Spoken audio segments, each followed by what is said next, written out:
Hello, hello, hello. Hello. Good time zones, everyone. We are back to the Tell Me Why. And I hope we're gonna find out more about what happened. To be honest, I have a theory. Some water. I do have my theories.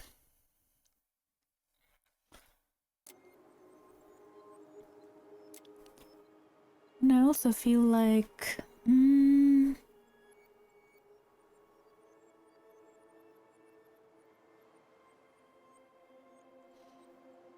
we pretty much already know what happened for the most part. The mother was freaked out by something, most likely someone she was running away before. Maybe their father, maybe another abusive relationship, and something like that. That's my, I think, first theory, main theory. And since she was already in a very freaked out state, when he came to show her his new haircut, misunderstandings happened. He thought she was going to shit him. She was talking about someone else. The sister jumped the gun, or jumped the knife, and killed her. They thought she was angry about him being transgender all this time, which is not the case. What I kind of wondering is, wouldn't it make it actually worse for them to find out the truth? Because, well, in the end,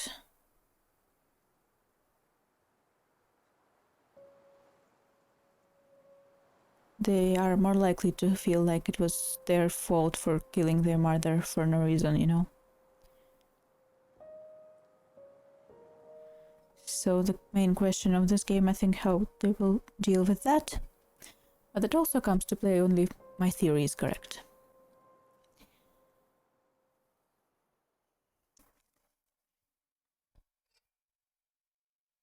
Let's see where the story takes us this time. Once upon a time, in a deep and ancient forest, there lived a pair of crafty goblins.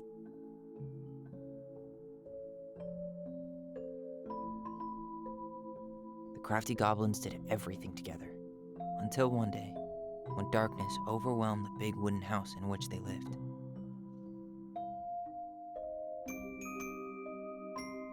Blamed for the darkness, Brother Goblin was forced to leave the forest, while his sister had to stay behind.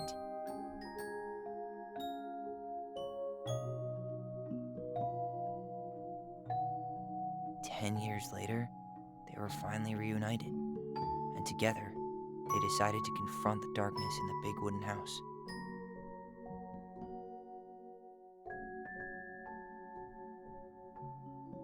Though they sought the help of their friends in the forest, they found that no one wanted to delve into the long-gone past. This is how the goblins found themselves alone in the woods, trying to discover why darkness had submerged the big wooden house.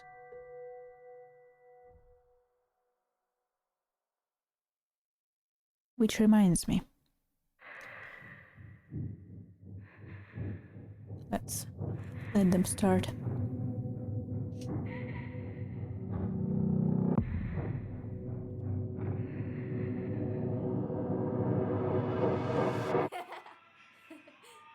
Tomorrow we should play Compass and North Star in the woods. Be sure to wear your hat then. You be sure to wear your hat.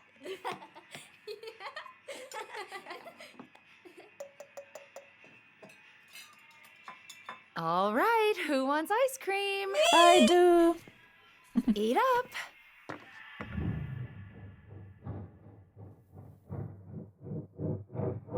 Without a word, she went out and buried the tiara in the ground beneath the sapling. And as the final scoop of dirt fell, the tiara felt truly gone. And with it, the final link to her old self. She could only go forward and find a new place for herself in this world, where she was no longer truly a princess in a tiara and a beautiful gown, but a wan woman, alone in a deep and ancient wood.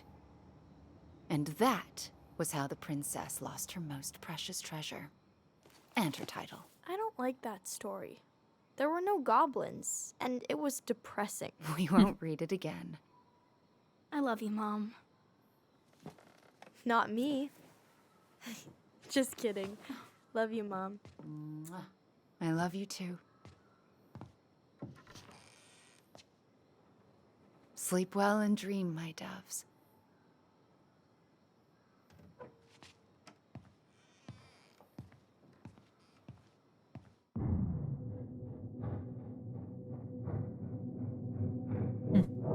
Ollie? Ollie?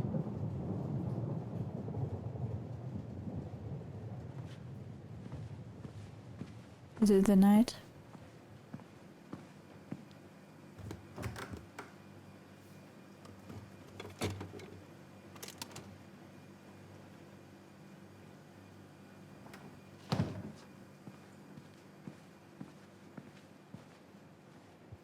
What a waste.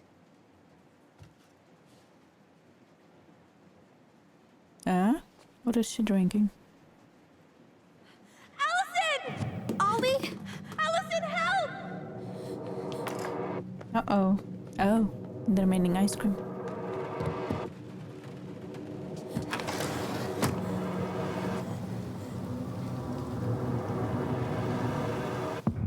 Mm-hmm. It is the night.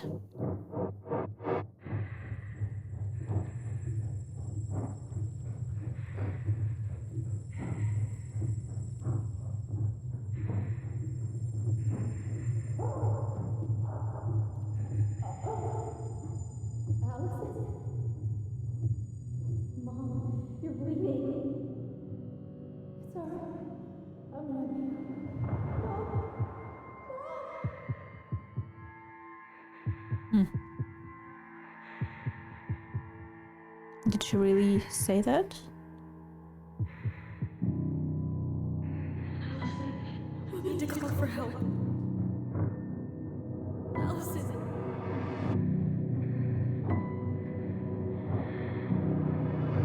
I killed Mom. I killed her.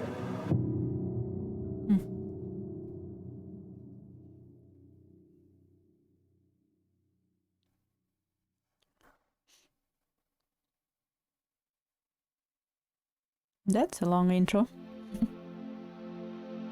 Are we gonna get another copyrighted song right now? Yep.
Hey. You doing all right? I don't think so. I thought coming here would be closing a chapter of our lives, you know? And instead, we've spun off a whole miserable prequel trilogy. Yep.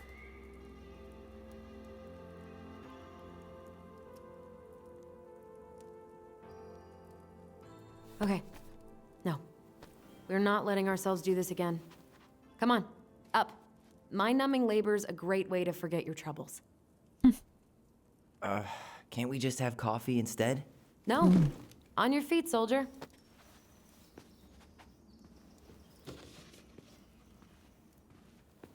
Let's take a break from packing and sort out the furniture. If we get enough done, I'll drive you into town and buy you a gallon of ice cream. Tempting. Mint chocolate chip, 2 gallons. Let's do this. Never understood mint chocolate chip. Aye. Goblin faces keep. Okay. Pause. First, I need to read a few of the stories because there are a lot of stories. I haven't read even half of them, and I should. And second of all, also kind of wanted to talk about the fact that we haven't really seen a single actual proof of their mother being bad or abusive to them. Like, they keep saying things about her being controlling, crazy. They do say stuff, but from the memories, from cutscenes or whatever, we haven't seen a single proof of her being unreasonable about his, I just stop clicking, choice, about them in general. So it's, I don't know, it's no. It doesn't feel like there's real basis for their anger, to be honest, and for the misunderstanding that happened. Okay, let's try to read something. Once upon a time, in a deep and ancient forest, the crafty goblins were playing near a glacier when they discovered a hole in the ice. They crept through a gradually widening passage and found themselves inside a spacious ice cave. Lights spilled down the undulating blue-white walls in a way that made them look like electric waterfalls, and a column made of hundreds of icicles stood in the center. This was the time before the goblins had settled beneath the old wooden house, and they had nowhere to live. Perhaps we could live here, they said excitedly. Moments later, the sound of stomping feet interrupted their play, and they realized that perhaps someone already lived here. They hid behind a boulder to wait and see who was coming. The old bear sauntered to the cave, shaking powdery snow from his coat. He let out a giant yawn and lay down in the corner of the pile of tree bows, snoring within a second. When they were sure he was deep asleep, the goblins conspired to claim the cave for themselves. They chipped away at the glacier until they had filled a basket full of ice, then hid once more behind their boulder and started tossing chunks of it in the sleeping bear. Now, Owlbear was not the smartest creature in the forest, so when he woke up covered in ice, he roared, "My cave is collapsing!" Then he lumbered to his feet and ran outside before the whole thing could come down on top of him. The goblins crept out after him and did a loop before coming back to find him sitting outside. "What happened?" they asked. "My cave, it's collapsing," moaned the old bear, "and it's time for me to hibernate." Hibernate. Where will I stay for the winter?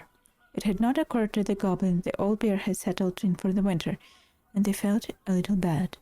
But they did not want the old bear to know what they had done, so instead they offered to help him find a new den. Together they searched. They inspected cavernous stone and hollowed trees and deeply pocketed knolls. Nothing they found was beautiful as the ice cave, but the old bear settled in a packed earthen hollow that would keep him warm and dry for his long sleep. "Good night," he yawned. Goblins kept returned to their new home. In the spring, the old bear woke and went for a nice long walk to stretch his legs. His path took him right up to his old cave, where he heard the curious sound of laughter.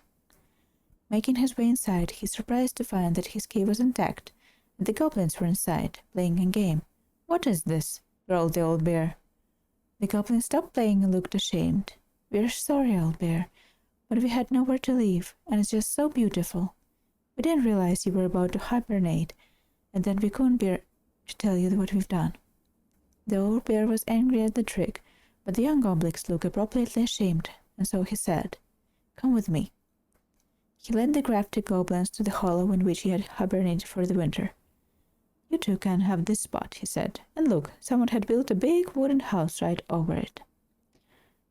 "No one lives there now," said Old Bear, "but one day maybe someone will." The earthen hollow was not as beautiful as the ice cave, but it kept the goblins warm and dry, and they were excited that someday they might have someone living overhead. Someone who baked cakes and tolerated their mischief. And that is the story of how the crafty goblins tried to steal the cave of the old bear, and how they got their own instead. The Princess and the Two Thieves. Once upon a time, in an ancient and deep forest, there lived a wise princess in a big wooden house. The house was built from the strong wood of the forest, and it kept the princess warm and safe. The princess was not a native in the forest, but she never spoke about where she had come from, for it made her cry. She did not have many friends, but that was how she liked it. The forest was big and deep, and many paths led to her house, but not many visitors passed by. The princess was happy to be left alone in the big house in the deep forest. She knew that the forest would provide for her, but that its generosity had to be respected, so she only took what she needed. And for a long time, life was just fine for the princess in the big wooden house. One winter, when snow blanketed the earth and the ice bent the trees below, the wise princess realized the food was disappearing from her house. It was not much at first, only a few fruits and nuts and eggs vanishing during the night. "Maybe it's the birds," she said, "or the mice." And for a time, the princess was okay with losing some food, for the winter was long and little creatures needed to eat too. But then small items started to disappear as well: spoons and plates, forks and knives, and blankets. It was as if every time she had in one part of the house, something disappeared in another room. "That can't be birds or mice," said the princess. "I think I have a thief." So she went outside to look for traces in the snow and noises in the wind, but there was nothing to be found, nor to be heard. "That's strange," said the princess. "Maybe the thief is hiding inside my house." For many days she hunted, looking behind curtains and under the bed, in the attic and in the chimney, behind the poles and under the carpets, but she found nothing. And as she searched, food kept on disappearing, night after night. "I will make a cake," frowned the princess, "a big cake with every egg and fruit and nut I still have, so that I only have one thing to keep my eye on." She spent the whole day making the cake and using everything she had left. The cake she made was so big she could hardly carry it. "If I manage to protect this cake, I'll be able to survive the long winter," she said. So she added a lock to the oven, and she kept the big cake safe inside. But the next morning the lock had been opened and the cake had disappeared. At first Princess cried, because that cake was the last of her food until the snow melted.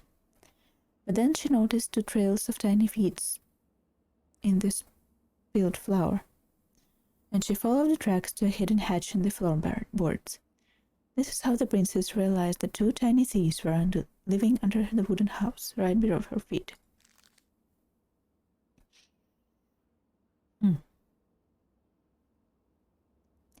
The princess makes new friends. Once upon a time, in an ancient deep forest, there lived a wise princess in a big wooden house. She had been living alone just fine for a very long time, until the day she noticed food and small items disappearing from her house. The thefts went on and on until the day her last cake, which had been made with the last of her eggs, and last of her fruit, the last of her nuts, and the last of her flour, well, the last cake was stolen too. And all she found at the scene of the crime were true trails of tiny feet and the spilled flour, leading to a hidden hatch in the floorboards. The princess did not try to open the hatch, nor did she try to break it. She was too tired and too hungry, and she could do was cry in the silence, alone in a big wooden house hidden in the ancient and deep forest. She cried for a long time until evening arrived, and then she cried some more. Suddenly, a tiny voice came from under the house. "What is that noise you make?" it asked. "We do not like it, not one bit. I am crying because you two are mean to me, whoever you are. You stole all the food I had, and I will starve before the end of this long and cold winter." The hatch opened just a peep, revealing two frowning faces peering from the darkness of their hideout. "But we are hungry too," said the second creature. "We have been hiding in this cave for a long time, and now the winter is upon us and we need food." The princess dried her eyes and smiled at the two goblins. "If we are friends, we could share the cake you stole from me." The two thieves panted and smirked. "A friend? What is that?" The princess frowned, for she realized that the two tiny thieves were as lonely as she was. "A friend is someone you love and care for, someone you would never hurt." "We never hurt each other, and we care for each other," said the goblins at the same time. "Does that mean we're friends?" "Yes, that's exactly it. And if we were friends, you would not hurt us." "Of course not. Friends trust each other." The goblins shook their little heads. "We trust no one, for no one trusts us." Their words made the princess cry again, for now she understood that the two creatures were not only as lonely as she was here in the big wooden house, but they had been lonely since they were born. "You're making that noise again," frowned the goblins. "Please stop that, for it makes us feel unhappy. Are you a witch? Is this some sort of magic?" "It makes you unhappy because we are friends," said the princess. "But we don't know you, and you're not like us. Sometimes friendship comes right away, even between people who are very different." "Does it mean we can't steal from you anymore?" "Yes. But that's what we do. We are crafty goblins who live under your house." "Well then, maybe we could arrange something." "Is that what friends do?" "Yes, I believe they do." And this is how the princess met the crafty goblins, and how they became friends. This is interesting because now I'm starting to feel like she was not their birth mother. I don't know, maybe I'm just drawing too many parallels with the books and the real life. I mean, the stories and the real life.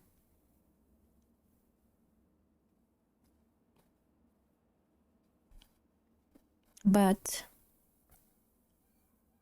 if I'm right,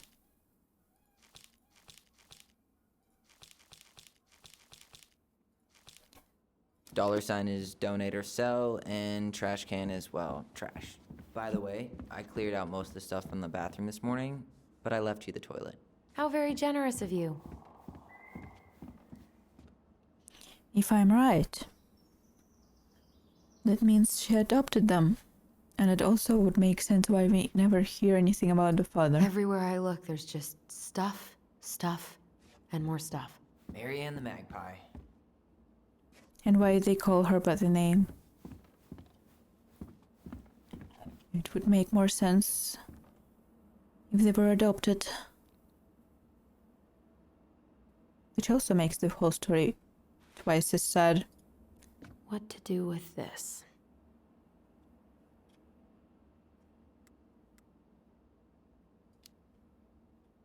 Maybe someone would be willing to refinish it.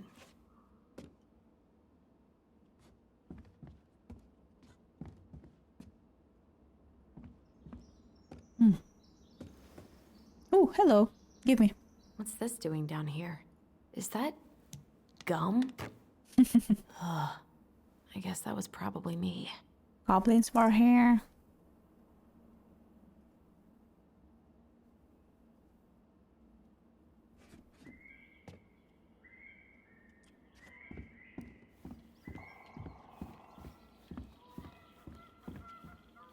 Why do I need to look under again?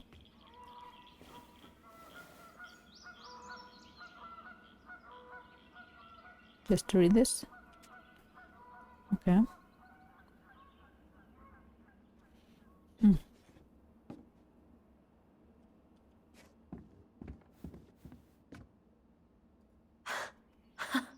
I completely forgot we had a pet vole for a few days. Poor Volcano. She was in rough shape when we found her. Good thing Marianne actually knew what she was doing with injured wildlife.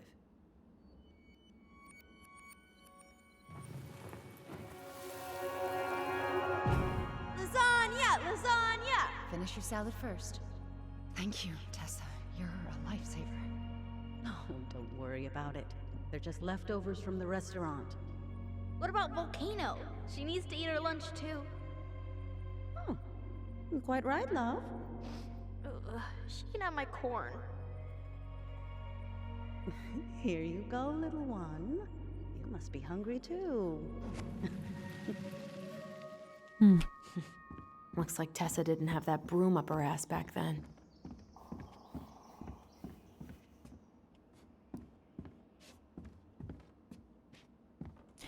I'm personally more concerned.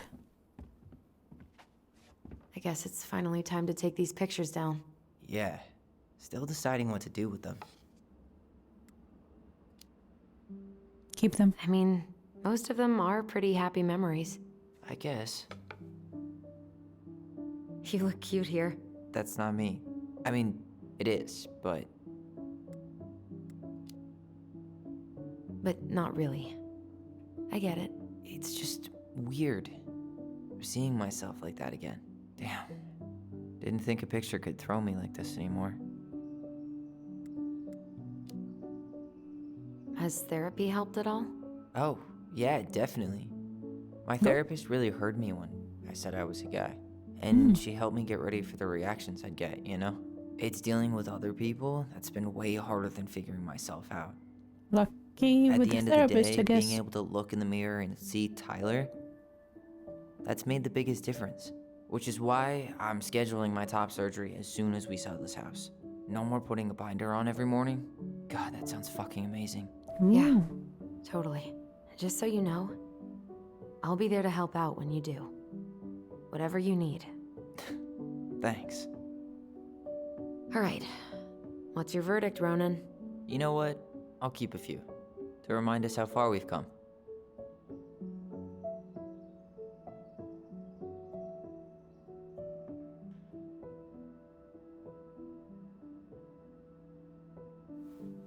I was waiting for them to stop talking Man, I love this one.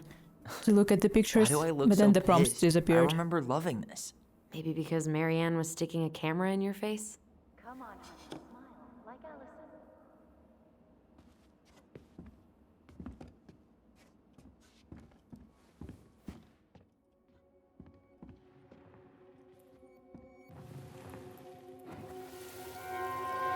Come on, honey, smile like Allison. Hold up your fish. It's not my fish anymore. Allison stole it.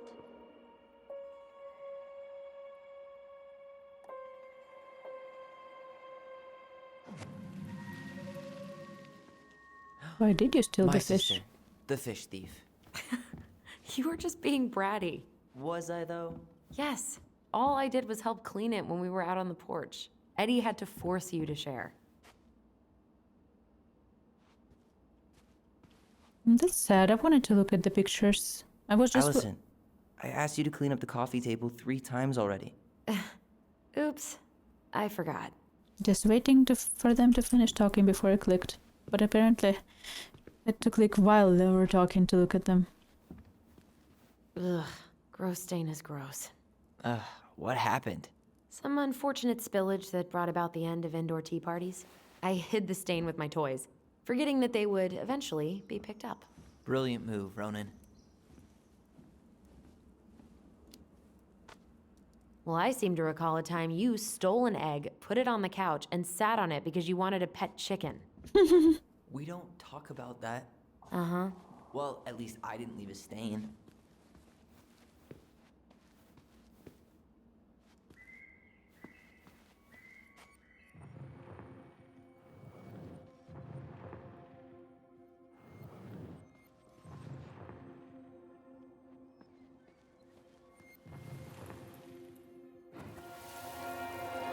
Steady now. Take your time. He's not gonna jump up and do the cha-cha. Do the What about cha-cha. me? I want to clean the fish too. It's not even your fish. You didn't catch anything. Ugh. Only because you wouldn't stop talking and scared all the fish away. Keep your eyes on what you're doing. Okay. Allison, when we're done with this half, you can take over and do the other one. That sound fair? Yes.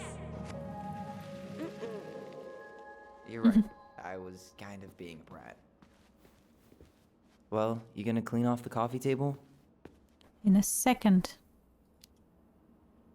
Fine, clean freak. It's gonna leave a stain on the wood.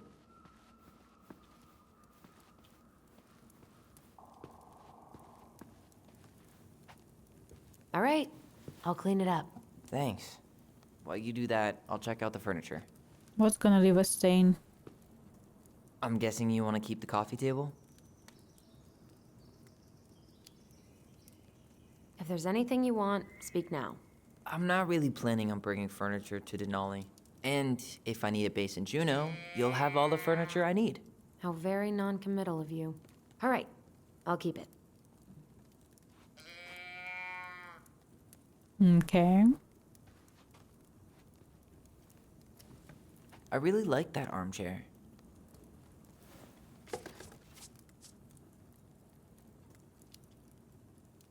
It'll look sharp next to your tree stump nightstand. I'll be the most stylish mountain man ever. But I was actually thinking it should go in your library. Library? We may not even have a living room. I have faith in you. Maybe it'll be salvageable with a deep clean?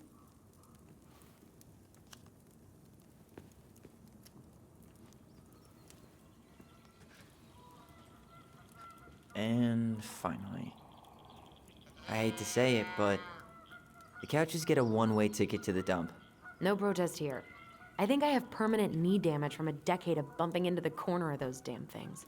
Well, then that's it for the living room. You are relieved from your duties. I kinda like the couch though. The bears. I like the bears. That's a nice face. I wonder if my horse figurine is still in there.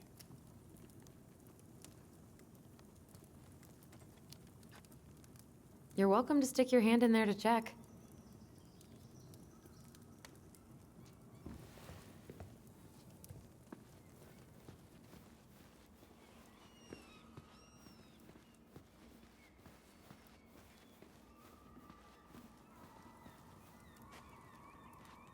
Ooh, I could turn this thing into a terrarium.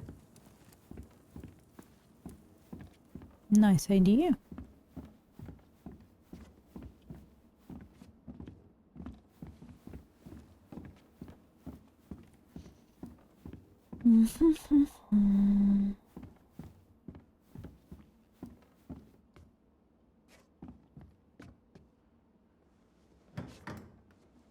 You hungry?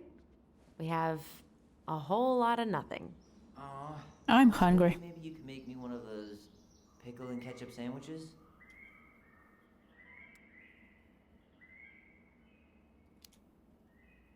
Ugh, why'd you have to remind me of that? I don't know how you ate that stuff. Says the guy who used to eat peanut butter with ranch. So good. Yeah. I like crunch. I do like crunch, but not with anything sweet.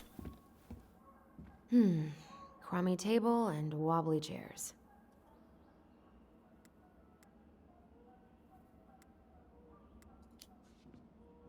We could make some pretty good money if we sell this. And I know I'd end up eating on the couch most of the time anyway. Oh, God. What's that smell? What's that smell?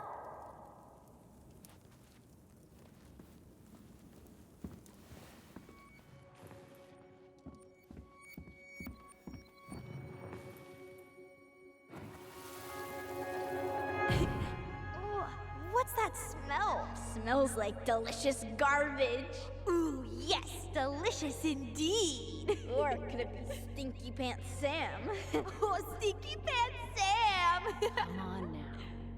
Sam got that smell getting a skunk out of our barn. Be nice. A skunk? What did you do to her? Is she okay? Sure is. She just went hunting for food and couldn't get back out. All she needed was a little nudge to get her on her way. Sam Kansky, hero of skunk kind. I remember being super impressed by him, and it made me want to be a wild animal superhero too. Wild animals Ancient superhero. appliances, you are staying here. Although, that oven looks in okay enough shape. No way. We are not moving the oven. Get a new one. Hey, Allison, come take a break with me. Dumping cake. Ingredients: a can of cherry, 1 can of crushed pineapple, 8 ounces chopped walnuts, chocolate chips, A+. For the cake mix, 2 cups flour, teaspoon salt, brown sugar or birch, 1 half birch syrup. Clean freak. You want coffee? Wait, let me read. 1 teaspoon baking powder, 3/4 cup butter, cold. Use margarine. Never use margarine, please. Thank you. And something mix. Pineapple, sprinkle walnuts, chocolate over top. Bacon 300. Control the Major Allison. Everyone, they please, Mom. Salmon chowder, halibut chowder,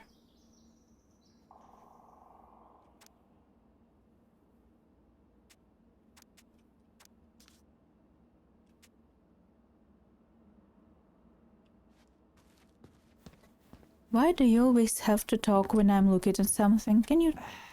I'm breaking. This dude needs his bean juice. Kukiyome. Starting the fire again? Yeah, I'm gonna boil some water. You want something to drink?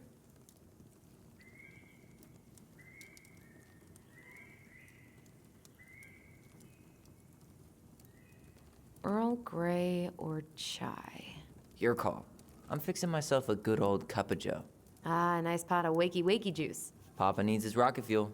I am so glad Eddie came through on the caffeine. Shh, did you hear that? The Ice King is sending us a warning.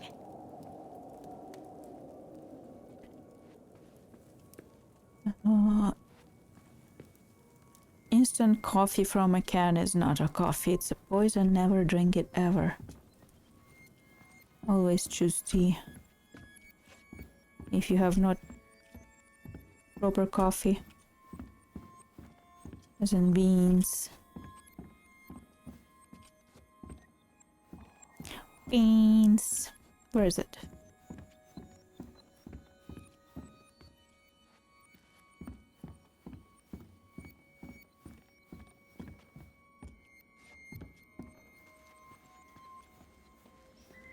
Also, I was pressing wrong button.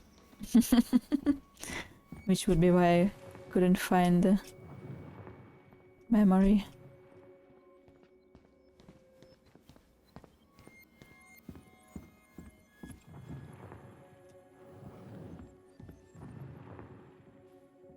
Oh, there it is.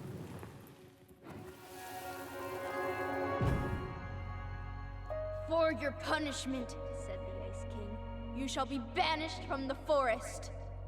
And if you dare come back before the new moon, You shall feel my anger in your gut.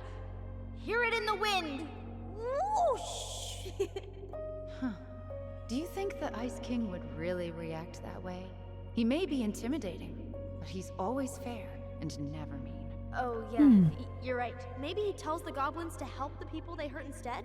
Great idea, sweetie. Why don't we think about it at dinner? I'll put everything away for safekeeping while you go wash your hands. Can you put them in the binder so they don't get stained? Of course, love.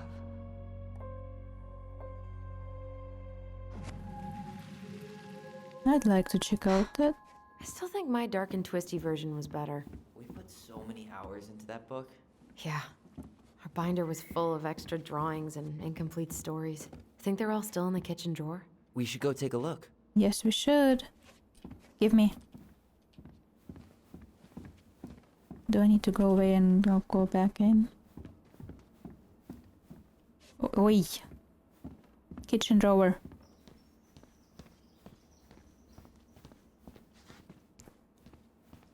What the heck? Give me.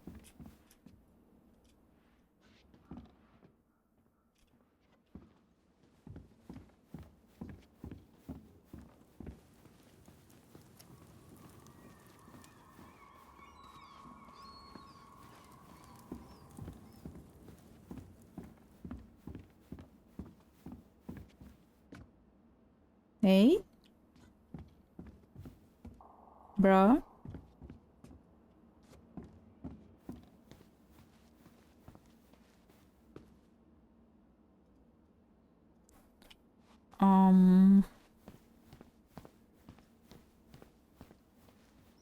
That's not nice.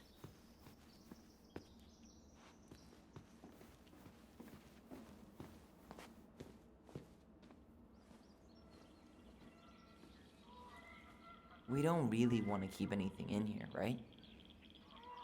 I'd keep them all.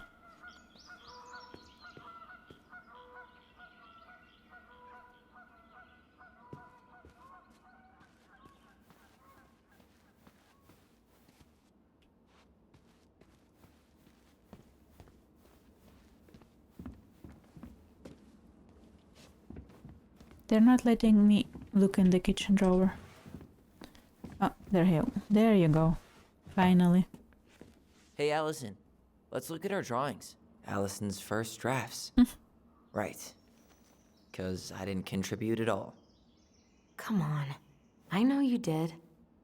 I can't believe she kept all these. You'd think putting them on the fridge for a couple of weeks would have been enough. You know how we thought of ourselves as the goblins? Did you ever get the sense that maybe Mary Ann was the princess in the stories? Yeah. She called her bedroom the princess's sanctum, and she was all alone in the woods. What's up in with this his house, eyelids? Until we showed up. Oh. She was.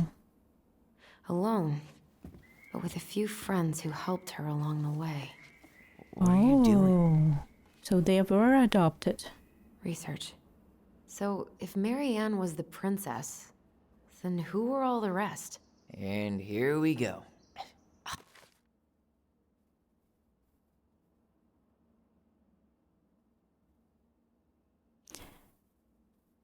Oh, come on, humor me.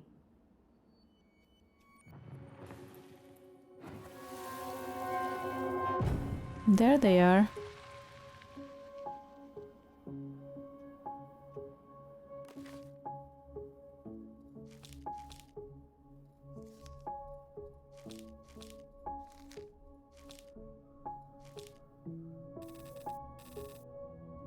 What am I supposed to do? Oh. So...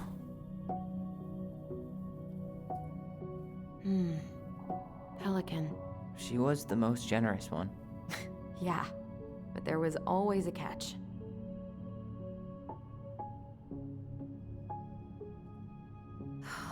Poor Moose. Really didn't do him justice. Justice? Kind of ironic, huh? Considering he was the lawful good one. Too bad the law isn't really just.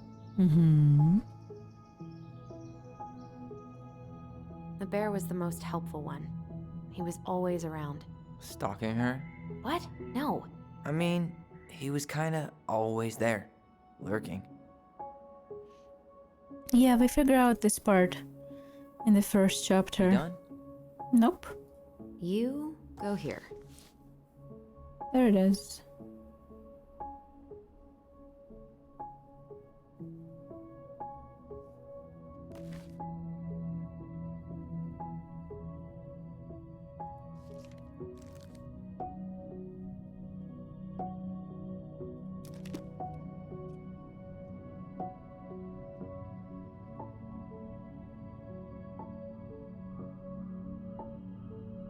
I think that's how it is.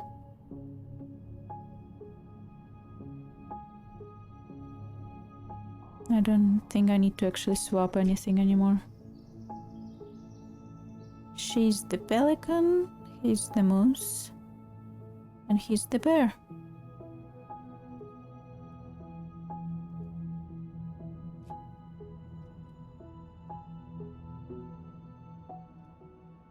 All right. I think I'm done. You sure? Yep.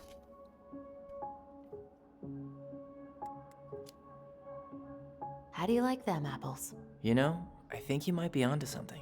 What about these guys? I don't see them being real-life people, or this one. Yep. Totally Marianne. Why a princess, though? Why not a queen? She hated authority. Yeah, she'd have been a terrible ruler.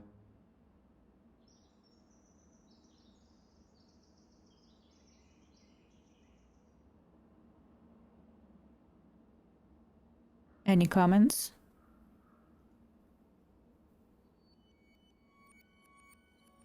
The specific human attributes you have assigned to these forest animals are truly thought-provoking. Indubitably. Hi, Teeny. Why are they silent when we're looking at this guy? Oh. You better hurry, or the Mad Hunter will catch us! We need to hide. This way! What's going on? I don't know. Is he here? Is he really here? I don't know. I'm scared. Go away! Yeah! Go back to the forest!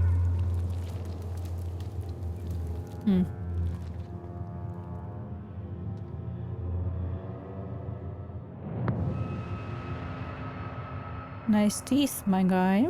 I forgot about that. We'd been pretending he was there. And then, suddenly he was. That was the only time that happened, right? Was he Allison. someone from their past or from her past? Wait. It felt way too real. It was... Us. Pushing our imagination way too far. Who's there? Great. Sam Kansky, Grandmaster of Bad Timing. We're not done with this conversation. Okay. Morning, Sam.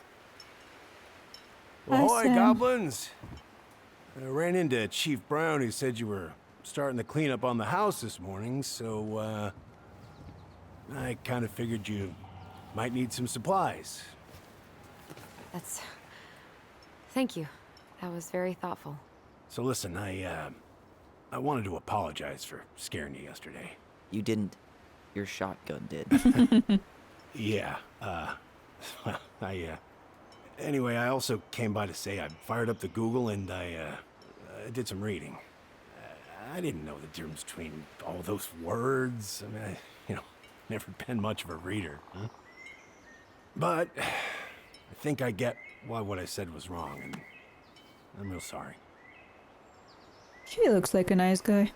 Oh, and before I forget, for the lady of the house.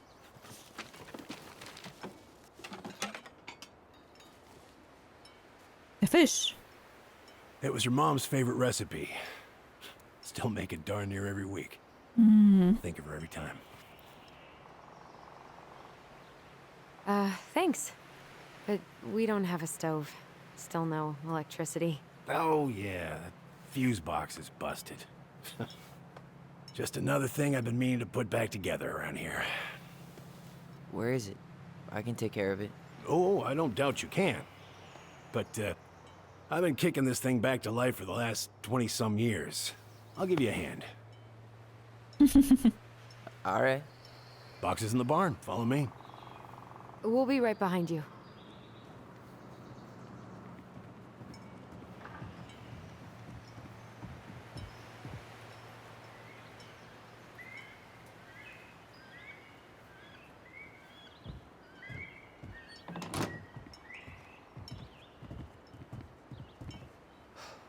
That apology was something. Come on. We need lights. Don't be an ass about it. And I need a 3-minute break. I'll be back.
Okay.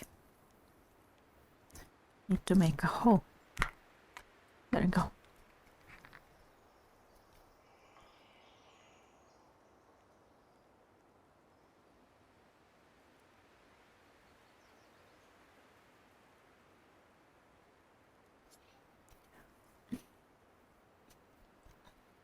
Some drink.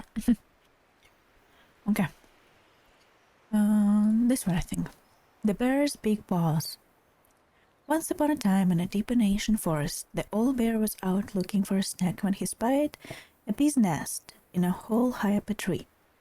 The tree was dry and brittle, but the old bear was hungry, and so he made his way to the nest. But when he got there, he found his giant paw couldn't fit into the hole. Determined, he tried to force it inside, but the effort caused the branch below him to snap. The old bear tumbled to the ground and landed with a painful oomph. He lay there, stunned from the fall, when all of a sudden something bit him. The bite was followed by another, and another, and another. Carpenter darts were swarming up his legs. Wasn't he dealing with the bees just now? Anyway, you see, they had been nesting in the branch, and they did not appreciate being forced from their home. The old bear howled and stomped and jumped to his feet to dance around as he swatted and snapped. But his big paws couldn't do much about the tiny ants. When he had finally managed to squish and scare them all off, the bear heard someone laughing. The crafty goblins had seen the whole thing. "Clumsy old bear," they teased. "Those big old paws aren't good at anything, are they?" They had sped off, leaving old Bear Bride hurting just as bad as his body. He lumbered through the forest, hungry and sad. "Maybe I'm just a clumsy old bear," he moaned, "and my big old paws aren't good at anything." At that moment, the old bear heard a sad, sad noise. "What's that?" he wondered, and he followed the sound to where the mountain god stood atop a boulder with high up a hillside. "Old bear!" she cried. "Old bear, please help. My kid is sick." Stuck. Sorry, he's stuck, not sick. But also, interesting that these are like the edits. Someone's stuck new text over the old one. I wonder if I could read behind it. I kind of like can see the shadow of the old letters. Oh, anyway. Sure enough, a tiny mountain goat was trapped inside the stones, bleating sadly. The old bear began to walk toward them and then stopped. "I'm probably just going to make it worse," he thought. But then the goat kid started to bleat even louder, and the old bear put away his fear. He climbed up to where the goat was trapped, careful of where he stepped, trying not to think of how he had only just fallen out of a tree. And now and then the ground would slide away from under his feet, but he kept on going. When he reached the goat kid, he put his mighty paws against one of the boulders and began to push. At first he didn't budge, but he dug in and pushed even harder. Finally, the boulders parted just wide enough to let the kids crumble to safety. The old bear released the boulder and let out a roar of triumph. "Roar! Thank you," gushed the mama goat, and she and her kid bounded up the mountain. The old bear watched them go with a smile and then made his way back down the hillside, wiggling his rump in triumph as he went. To his surprise, the crafty goblins waited at the bottom of the hill. "We saw the whole thing," they said. "We were wrong. You aren't just a clumsy old bear, and your paws are good for helping others." The old bear forgave the goblins for doubting him, because he had doubted himself just as much. He never again thought that his paws weren't good at anything, even though sometimes they weren't as great at everything. And that was how the old bear proved that his heart was bigger than his paws. The moon hag. I don't know who is the moon hag. Loses her name. Once upon a time, in a deep and cold lake in an ancient forest, there lived an old seal who was a powerful witch in disguise. She was mean and cruel. She liked nothing more than to swim in the deepest part of the lake, where the light was dim, and under the ice, admiring the corpses of the many victims she tricked to water over the years. And who's this? Who's the witch tricking people into becoming corpses? She was so hateful that only the cold water of the lake could keep her cool. Her most prized possession was a tin mirror, sold to her by the secret keeper, and she kept it in the chest at the bottom of the lake. It was no ordinary mirror. If you looked at it, you would see a reflection of who you truly desired to be, and for 1 hour the mirror granted you the power to appear as that person. Eh?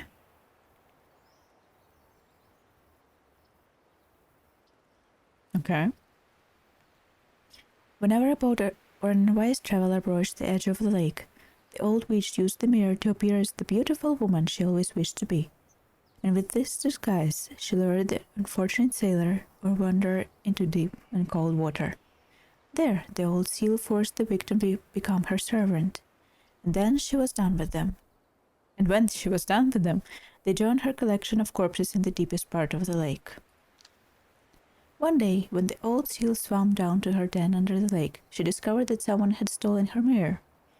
The chest where she kept her most prized possession had been forced open, and now it was empty. Who would commit such a crime? Who had dared to deprive her of her only treasure? The old seal went mad, and her anger heated the water of the lake around her.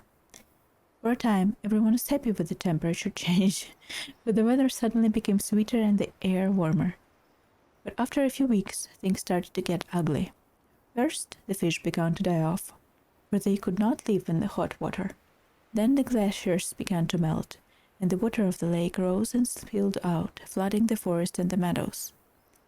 And finally, the weather grew so hot that even the Ice King himself was wakened from his long sleep, and decided to see what was going on.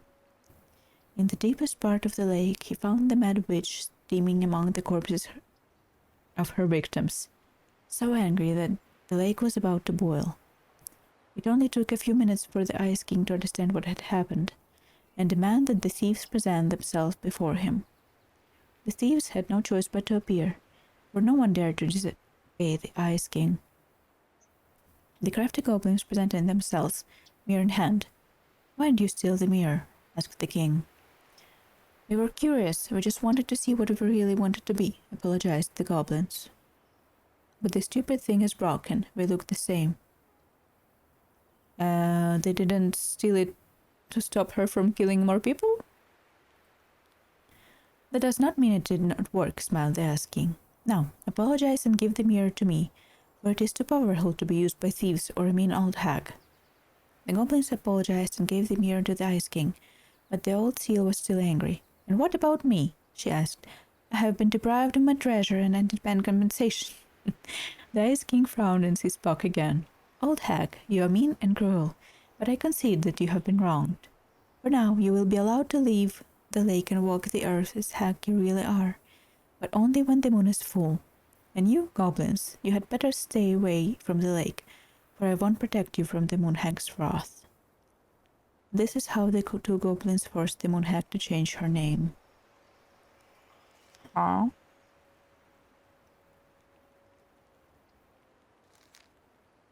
Okay, I'll read one So be next nice time. to the helpful man. Exactly.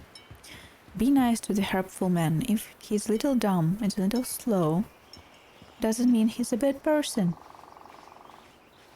I think he also loved your adoptive mother very much, in his own way.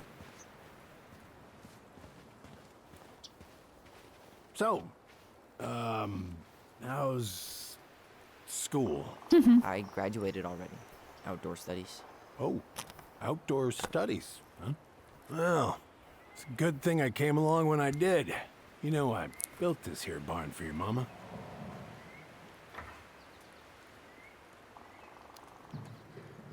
You really helped her out, huh? Now, you know, just a few chores here and there. I was glad to help. Your mother, no. I could never bring myself to leave her high and dry. Anyways, let me find that darn key. He built her a whole barn. And it's not a small barn. Wait, Sam. You have more of our keys? Yeah, the one for the barn's called a railroad key. See, it's got this special tip that you can... Fascinating. I'll take that off your hands now. Well, I, figured I might still need to do some maintenance, so, Nope. We're good. Thank you. Poor Sam. Fair warning, door's a bit temperamental. Haven't you been taking care of this place? You didn't oil the doors? What? You think I just hang out here all day or something? Here, son, give me a try. Good. Okay, when you twist it as far as you can to the left, give it a nice little jerk. Wow. Damn it. No shit. Hello. You love this game? Don't spoil it for me then. I want to see if my Well, theories are At least correct. the door's open now. Yeah, that's easy enough to fix. Now, that fuse box. Oh no, no, no. You Thank you for and the you follow. are going to clean up your mess. Exactly. All right. That fuse box is not going to fix itself. Don't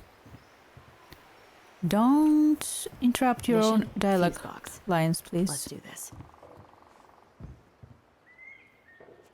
Thank you for the follow. Let's try to fix this fuse box then. All right. Fuses go into plugs. Should be easy enough. Marianne, I wrapped up your electrical board, huh? I got to run, but in case you want to check it out, careful not to overload the circuits. This paper looks way too white and clean for a 10-year-old paper. The whole jam needs to be replaced. You'll have to use 15 amp fuses for the garage. Garage amps total up 120 amps for the whole house. Aww. 1,520. Sam. Pretty proud of myself for once I respected the right color coding. Each fuse should have the right color cable.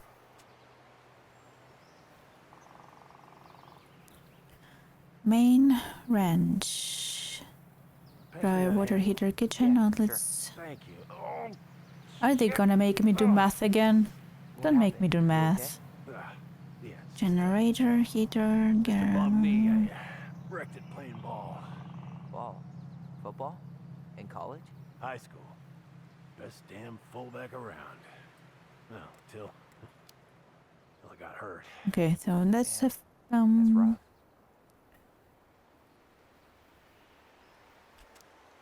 um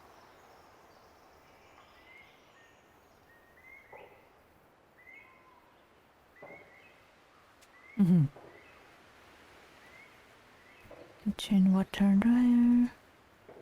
So both of the lower ones supposed to be the garage, Handle seems to be working just fine. right? Problem must be the latch. And 120 It's in covered all in for rust. the whole house. Nothing a little salt and lime can't fix. Salt and lime. It's a door latch, not a bottle of cheap tequila. Right? Sure could go for a margarita right about now. A Lights, margarita. outlet, kitchen. Hey, sometimes old Sam likes to feel fancy. Oh, do the bottom two count as the whole house? Or do they count as a separate? 30, we can try counting the bottom ones as 30. Then we have 90 left, right? Here, hold this. I want to get a look at the spindle. I have Shouldn't 30, we get this 20, cleaned up 15. Before we put it back together? I just want to check something. Hey, you two got any, bear insurance? What for? You and your gun are always around. Oh, not always. And you can't fend off a bear with smart-ass remarks, you know? We're not getting a gun, Sam. Let's try this one. Let's try this one indeed.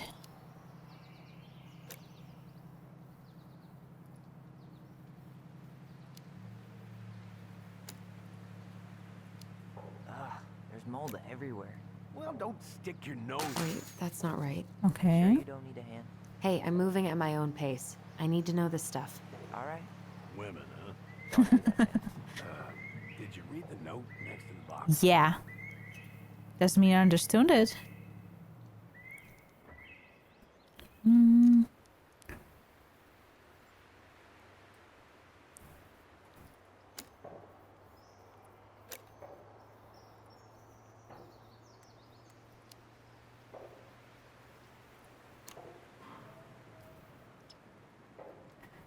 Na-na-na-nam. It needs to be forced back onto the brass bit. That's probably what was jamming it in the first place. Probably so. You got a good head for this stuff. Yeah, well, you're not the only person who used to fix stuff around here. Yep. Pretty much took an army to keep this place standing.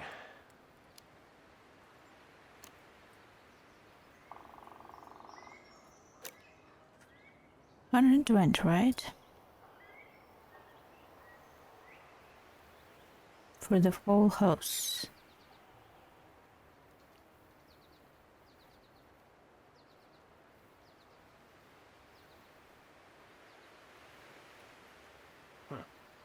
Don't budge. Is there any 3-in-1 oil in the bar? 30, 60. You'll have to pick some up at the Vecchi's. Anyways, see how loose the bolt is? Strike needs to be replaced. Does that mean you can't fix the door? Yeah. Not today. So much for an easy fix. 70, 80.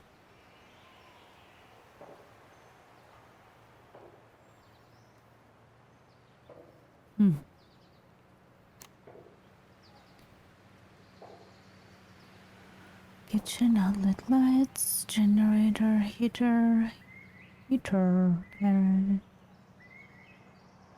15. Oh, color coding. I forgot about the colors. I forgot. My me.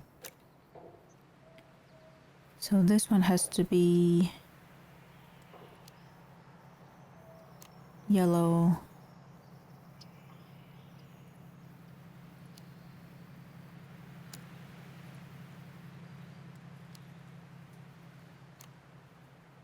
Should we just do them by color?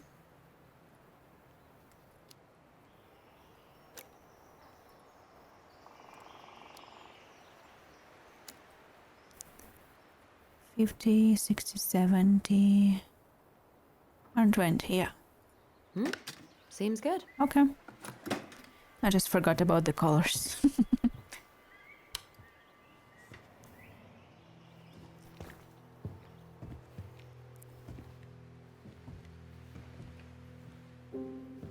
Oh.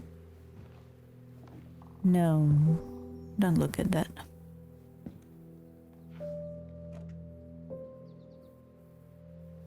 You damn fool. Everything okay? You two look like you got this all in hand, so,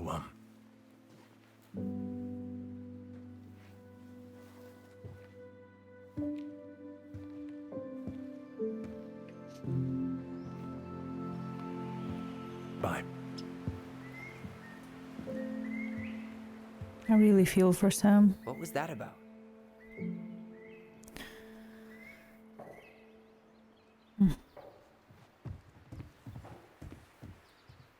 These... What are we gonna do with this wreck? Take it apart and sell the scrap?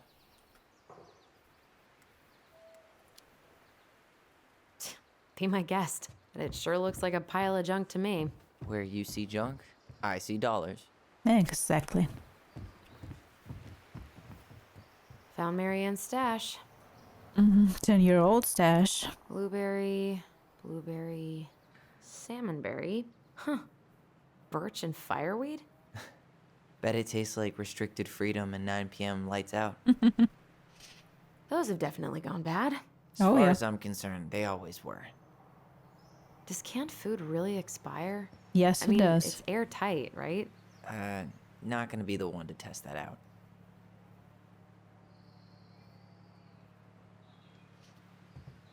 Hey there, little buddy.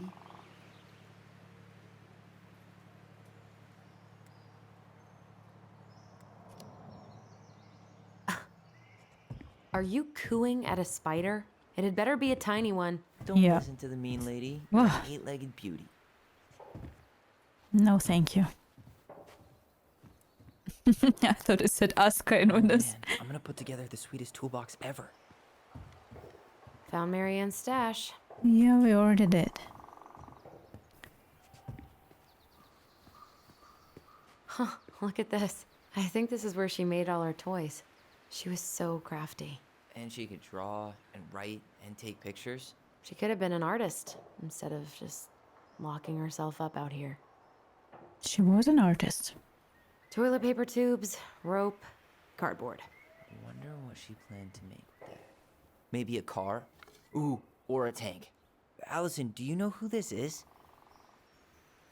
What is?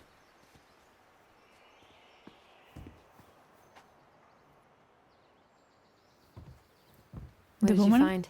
Do you know who that is? Yeah. That's Carol, Eddie's mom. I've seen other pictures of her, but never this one. Man, look at Brown. And Marianne. She looks really happy. Hmm. Can I? Careful, the glass is broken. Ooh. Are Bruh. you okay? It stings. Let's go see Mom. But she'll get mad. We weren't even supposed to be here.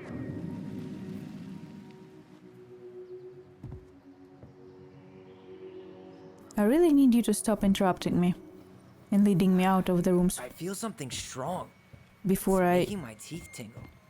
finish checking everything out.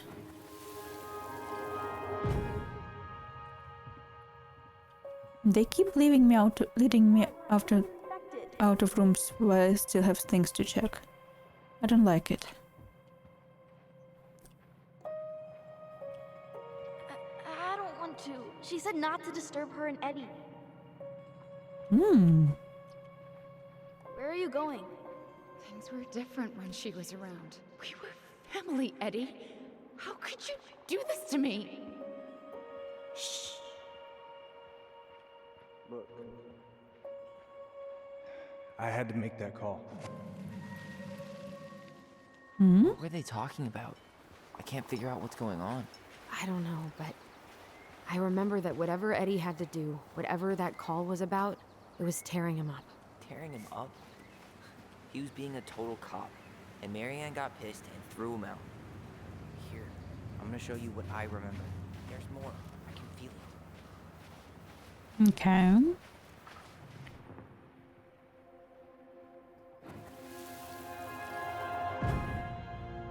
I had to make that call. I was just following the law.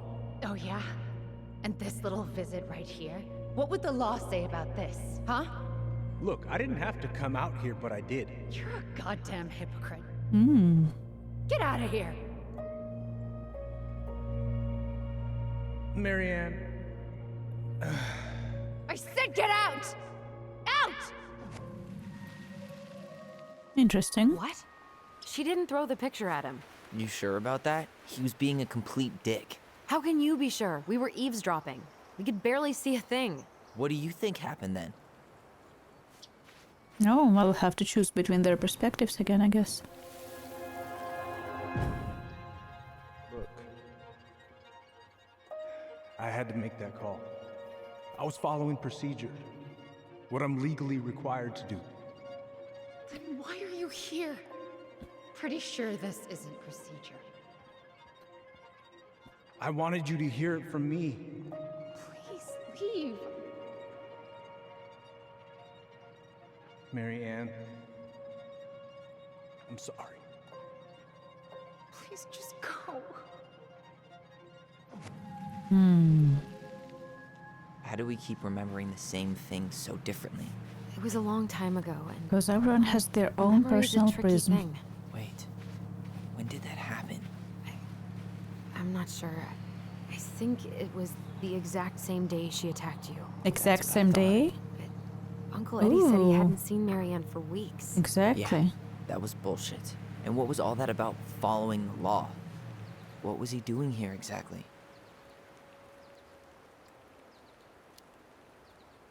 I don't know. I have no idea.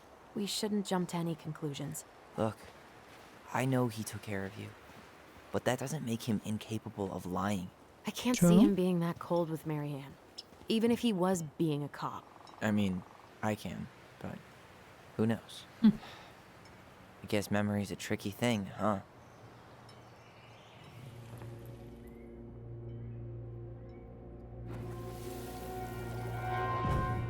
You're a goddamn hypocrite. Get out of here. Get off my property right now. I think this version lined up more with how she was feeling when she died, so I will choose this one, I think. So, we agree. Brown came out here and bullied Marianne the same day she attacked us. And then lied about it. Now what? We go and get a straight answer from him. Will you? Right now? No. Yes. I'll go get my car keys. Let me finish But what will these exploring. mountains of trash do without us? Exactly. Fuck the trash. They never let me finish exploring this stuff. I'm sad. I want to look at all the things.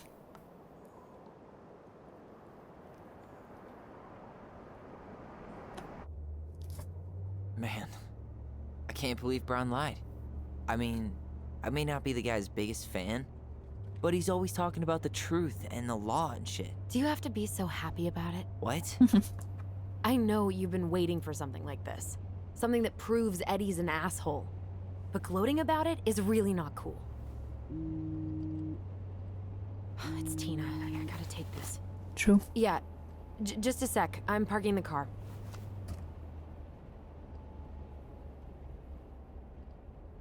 Who was Tina?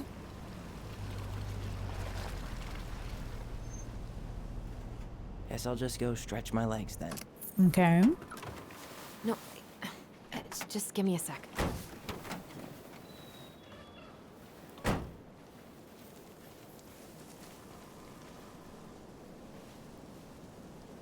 Okay, Tina. What's going on? Hi, hon.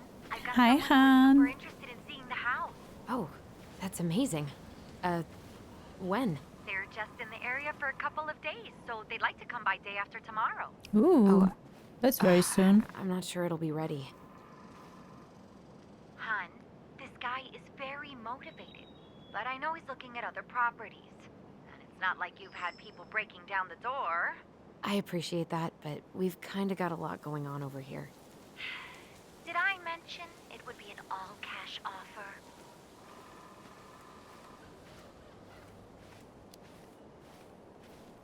It's not the right time. A cash offer, Allison. I'm sorry, but it'll be a total mess. I don't want to waste anyone's time. Okay, well, you tell me when you're ready. Huh. Well, I think I just made Tina's shit list. True. Whose votes are you looking to win out here, Tom? The Bears? True. Dee and I did that trail a couple years ago. We drank Black ice Creek cold beers Trail when we already reached the summit. shuttles to trailhead from Dallas Crossing. We concert, cast call as usual. Same things. Okay, the brother is up there. What's down here?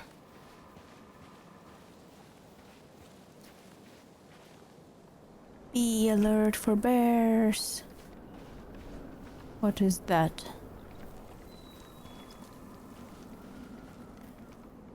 Bear encounters are frequent during Salmon Run, May-October. Exercise extreme caution along all rivers, local trails, viewpoints, and glacier roads. Your autumn bears move to higher elevations to feed on berries and then for the winter. Do not feed the bears.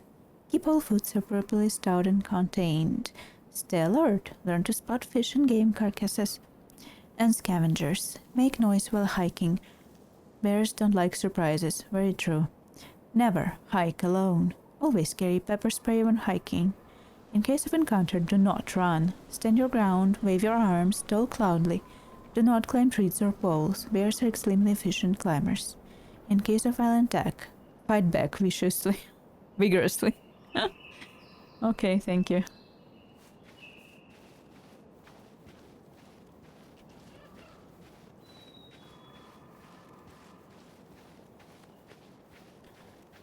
Viciously, vigorously. Whichever is gonna help you.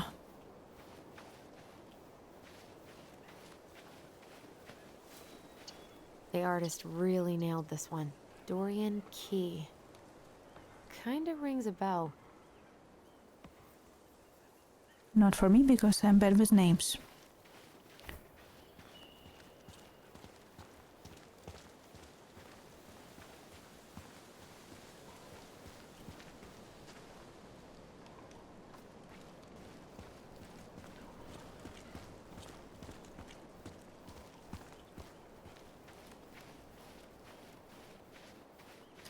How are you not cold, brother of mine? Looks like you found a nice spot.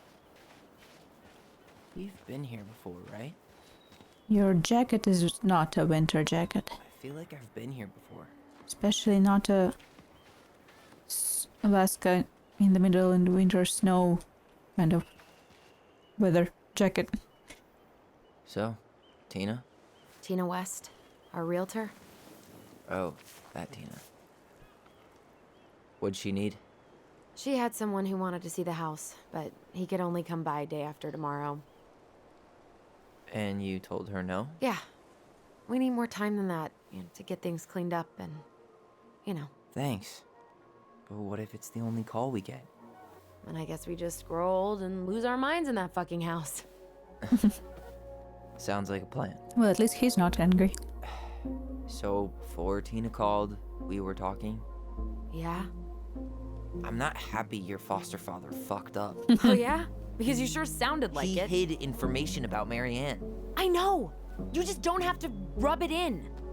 Now they're angry. He doesn't get a pass just because this is uncomfortable for you. True. I'm not giving him a pass. It's just hard. This whole damn situation is hard. Also you think very I liked true. learning all that shit about Tessa?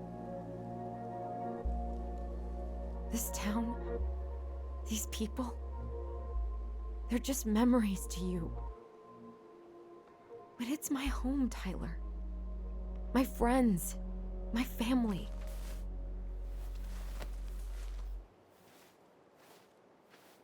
And as much as I want answers, I'd rather not lay waste to my entire life to get them. I didn't come here to ruin your life, Allison. I just want some answers. I know. That's why we're doing all this, right? I'm blocking him.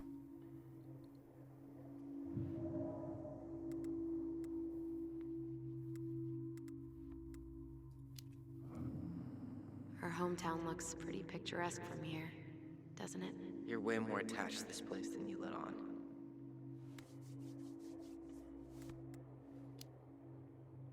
So, you really want to live somewhere super secluded like this? Alone in a cave, speaking for the trees? I do. Is Nice. it really that hard to imagine? Nope.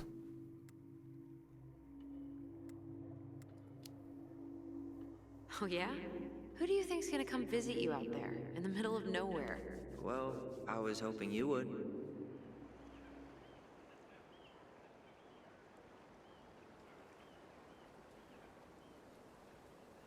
Hello?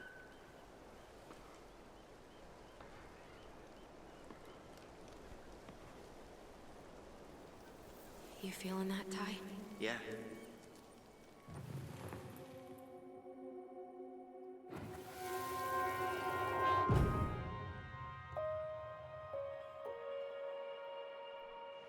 Found you! North Star! Okay, now you're the star and I'm the compass. Okay, and don't cheat. I know you were sending me fake hints last time. I did not. Yes, you did. Okay, I won't do it again.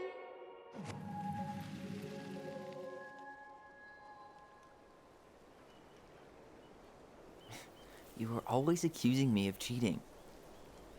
Because you totally did. It was a cool game.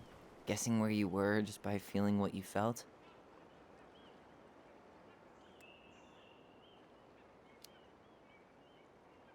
No one else could play it with us. That was the beauty of it. For real? You never wanted any other friends? Nah, not really. I mean, we had each other. That was enough for me. So, not too disappointed I turned down our chance to be billionaires? Nah, all that money would have made me soft. And I've spent way too many years polishing my edgy side. As if that You were right to call me out earlier. house will cost I that was much. being a jerk about Eddie. I'm all for enjoying the wins as they come, but maybe not at the expense of my father figure. I'll try my best.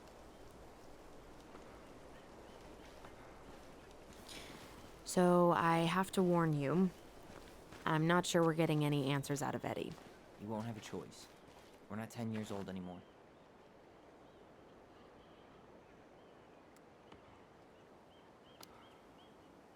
He'll probably say he's too busy to talk. That's how he tends to avoid conflict. We're not looking for conflict, just answers. Let's be honest. Probably same thing Lately, to that's him. been pretty much the same thing. Yeah. I haven't been trying to pick fights. You know that, right? I just want closure, that's all. I know. I need some of it too. Can't believe the old cannery's still in business. Plenty more fish in the sea. For now. For now, indeed. Let's get another story out of the way. The goblins strike the Mad Hunter. Once upon a time, in a castle just beyond the ancient and deep forest, the Mad Hunter was punished by the Gold Lady for failing to return to the Wise Princess. For your failure, said the Gold Lady, I will take your left hand. You will return to the ancient and deep forest and hunt the Wise... What? Hunt the Wise Princess? And if you can bring her back, I will return your hand to you. Fail again, and I will take your right hand. The Mad Hunter would hunt with just his right hand, but if he lost... He could hunt, oh my god, with just his right hand, but if he lost both hands, he would never be able to hunt again and would no longer be a Mad Hunter, but only a madman. So, the Mad Hunter returned to the ancient and deep forest, searching with his piercing eye for the Wise Princess. The crafty goblins were out searching for mischief when they saw Mad Hunter on the prowl. We cannot let him find the princess, said the goblins. And so they devised a plan. It was wash day, and the princess had hung her beautiful gown out to dry. They stole it from the lion and stuffed it full of straw, and then returned to where the Mad Hunter was scouring the paths of the forest. As the Mad Hunter turned down the path and would have led him to a big wooden house, the goblin danced the straw princess in and out of view in opposite direction. The ruse worked. The hunter fixed the piercing eye on them and followed. Reminds me of Sauron eye or something. Through the day into the night, they led him away from the true princess. As night fell, the crafty goblins realized the error of their plan. The Mad Hunter was now hunting them. If he caught them, he would not be kind. So they put their heads together to come up with a plan. It did not take them long to realize where they should go. They led the Mad Hunter to the edge of the deep and icy lake, and when they came into view, they weighted the fake princess down with stones and dropped her into the frigid water, careful not to plunge into the depths themselves, lest the moon hag would take revenge on them. The Mad Hunter removed his clothing and dove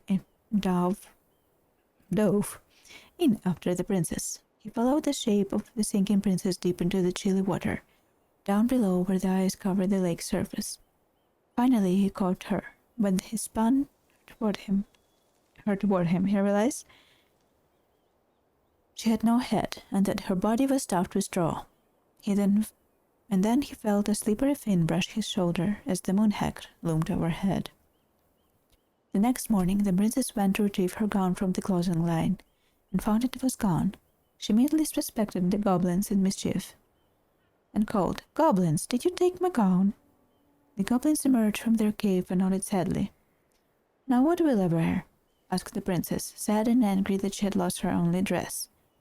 "Let us explain," said the goblins.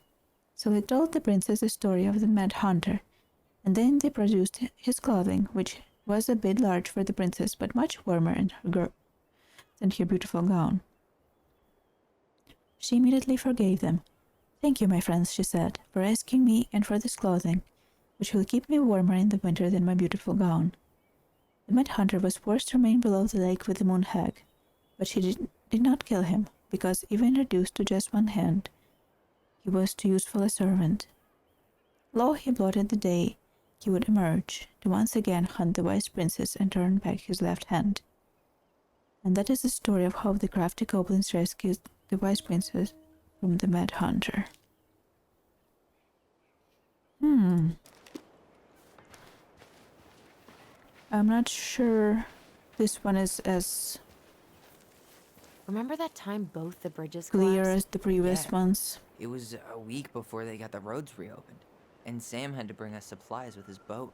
Felt like our house was on a deserted island, but way colder.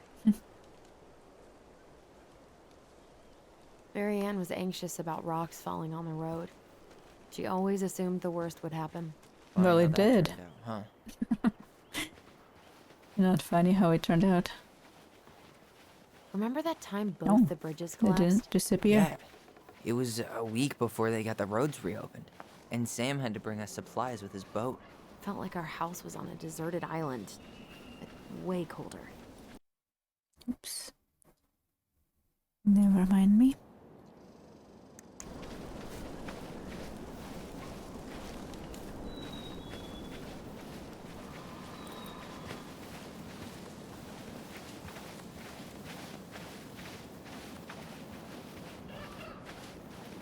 Is there something to check out over here?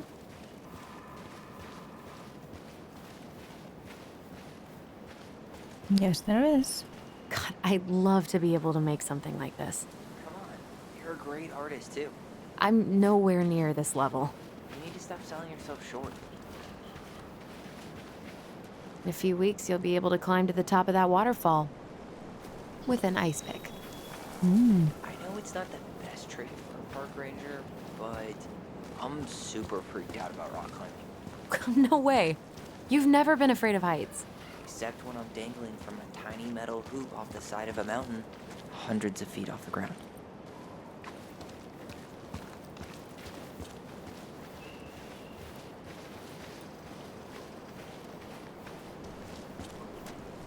I'd say that's a reasonable fear.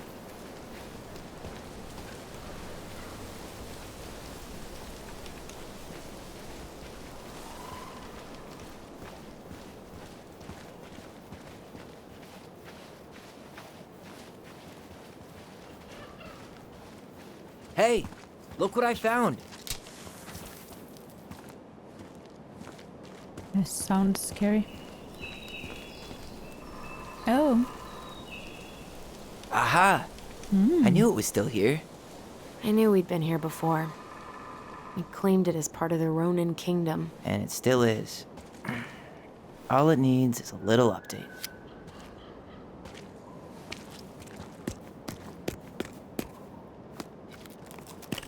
What are you doing?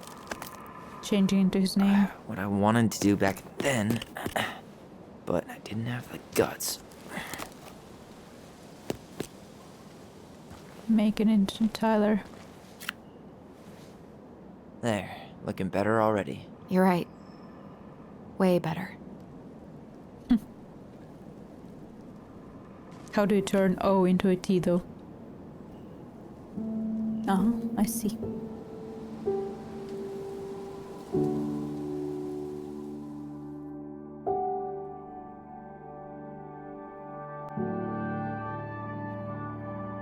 Correct the alt graffiti on the tree.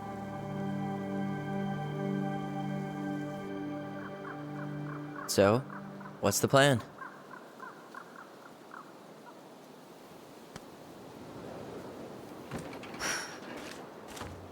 We go inside and calmly ask Eddie why he was there that day. All right. Calmly. The operative board? Let's try to let him get his side of the Let's story see out. how it will Okay. actually work out. Uh-huh. Uh-huh. Oh, yeah. I understand, Mr. Barrow. I'll be sure to let him know. Yes, I have it all written down. Have a good day, Mr. Barrow. Now is everyone here? Morning, Missy. How do you get stuck working reception? Rose called in sick this morning. I'm covering for her while I try to get my paperwork done. What are you doing here? Just checking in with Uncle Eddie. I'm guessing from the identical features that this is Tyler? Tyler, Denise, Tyler. Wilson, Is she the one we could you broke tell into Officer Vincenzi that I'll be... Oh, good morning, Allison. email last time? Hi, Uncle. I'm gonna take Dr. Torres' statement. No need for Vincenzi to come back to the station. He doesn't seem like he's in the best of moods. No. Yeah, I don't know what's going on, but he's been a little off all day. Good luck. Well, let's go make it even worse. Great. He has an excuse to brush us off. I'm sure he'll make time if we say it's important. Oh, hello, kids. Hey. Hello, He middle-aged adult. speaks. How's Delos treating you so far? Said you two were gonna be knee-deep in trash for a few days. A few days? It's been good to see Allison. She's been talking nonstop about you lately. I can't I follow know two she's happy to dialogues at have the you same here. time. Hey, been meaning to say, Allison showed us that article you wrote for the Juneau Daily last year. You were spot on. The state needs to be giving way more money to youth centers. Fireweed was lucky to have you. Working over at the high school as the librarian. Pay's not great, but she gets to see the kids every day. Thanks.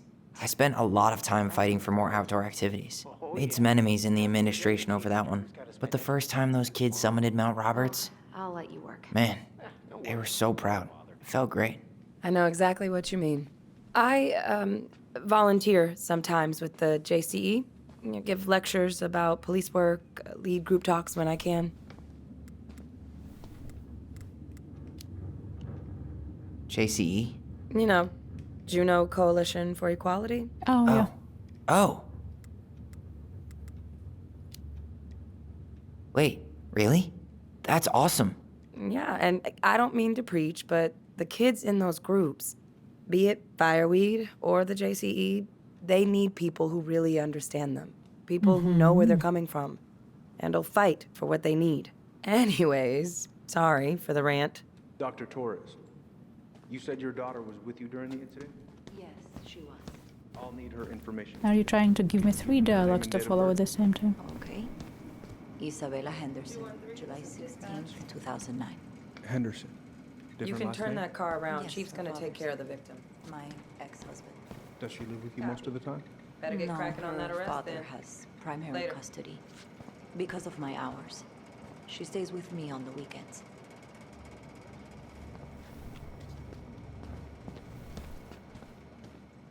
Tyler Ronan. Good to see you again. You've gotten tall. That usually happens between ages 11 and 21. Yeah, well, welcome home. Sometimes. Not always. Thanks. It's been a while. So, what brings you two around? We're here to see Chief Brown. Oh boy, what do you do now? Suspects wanted for a felony. Oh, well, don't forget to read him his Miranda rights. So is there anything I can help you with? Busy day around here? Well, the fire alarm went off 3 times in the span of an hour this morning. I thought the chief was gonna rip that alarm right off the wall. All right. Incident report states you called yesterday at 6:13. Now, where was I in this report? Ah, right. Mackenzie was dispatched to your home at Oh, hey, 9 a.m. sorry, Tyler. I'd better finish But you this or couldn't Wilson stay to has a give a statement? conniption. I had to I had choose to be in surgery at to 9. see the file before. I thought I could Here you work at Cottonwood Hospital? start with pleasantries, then choose to ask about the file, but apparently no. I'm a surgical resident. Apparently I had to be one or the other. I'm basically always on call. Well then, Yeah, of course. I don't think he would have given Listen, we really appreciate you coming in after a it 24-hour to us shift. anyway. Oh boy, fire drills. Everybody's favorite way to slack off. Hey, is that your desk? Huh? I didn't think so. Sorry. Move on. Right. Might be. Sorry. Did you need something, Allison? Yeah. Yep, Tyler? Can you come here? I'm here. Could you go through the full details of your morning with me, Dr. Torres? Of course. I woke up at 5 and got ready for work. Isabella's father was coming over to pick her up at 6:30. Isabella. So I woke her up at 6. I made breakfast, and as we were eating, I realized I hadn't grabbed the mail the night before. Isabella asked to come with me, so I helped her into her coat and boots before we went out. We stepped outside. It was still quite dark, but she spotted it anyway. Someone... Tyler? You ready? Almost. Going through our mailbox. My back was to it because I was shutting the door. But Isabella is certain of what she saw. She says it was a little kid. Around her size. She shouted at them, but by the time I turned around, they were gone. A little kid. That's what she said. A little kid wearing stripes. What about you? Are you sure you didn't see anything? No. I'm sorry.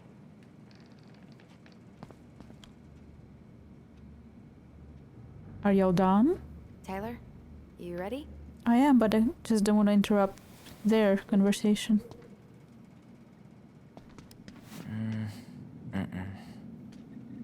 He said, Where's Isabel? Morning, Chief Brown. Okay, fine, sorry. Timing was bad. Good morning, Tyler. Hey, could we talk to you in private? It's a little urgent. I don't think it's Can you excuse me urgent. for a second, Dr. Torres? What's going on, you two? We had a few more questions about our mother. Look, now's not the best time. Well, maybe we can come back later then? Excuse me. Come on. Guys, I'm understaffed today. I've got a receptionist out sick, an officer dealing with personal issues. I need to finish taking this woman's statement, and I don't have time to chat right now. We were That's why just I hoping for asked. some answers. Well, come I don't back know what later. more you think I'm going to say. I already told you everything.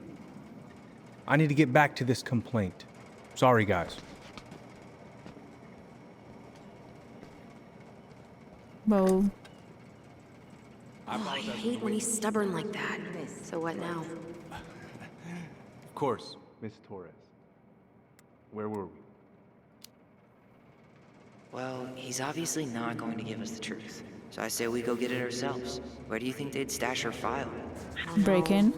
The archive room? Maybe Eddie's office? Wait, you're not seriously thinking of breaking and entering a police archive? Go big or go home. Where's Isabella now? At school. She's back at her father's house for the week. Could I get Mr. Henderson's information from you? I think it'd be helpful if I could talk to Isabella. Yes, of course.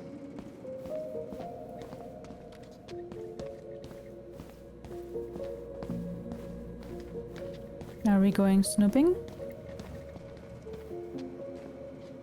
So, Tyler, Chief said you were a mentor over at Fireweed, huh? Yeah. You ever think of joining the force? Greg's, he just got here. Yeah, I know, but we could use more people like him. People like me? Well, yeah, you know, people with natural authority. Are you really trying to recruit my brother? And why not? We're short-handed right now. And since you've shot down my Nice offers, haircut. I figured I'd try the other Ronin kid. Wouldn't hurt to lower the average age around here, I guess. Let's go snooping. We're so gonna get in trouble for this. Hey, what are you two up to over there? Everything all right? Yeah, everything's fine. We're just, I was just telling Tyler where the upstairs bathroom is. Tyler, help me out here. Oh, yeah. Toilet emergency, lake water, you know, Mother Nature's juice cleanse. There's a bathroom just past the break room. Behind you. First door on your right. Forget it, Tyler. There's no way we're getting upstairs out in the open like this. It's too suspicious. There must be another way up.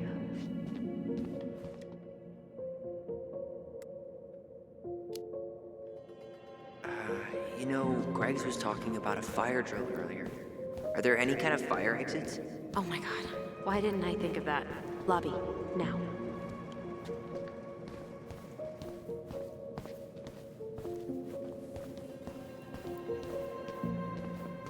What's up?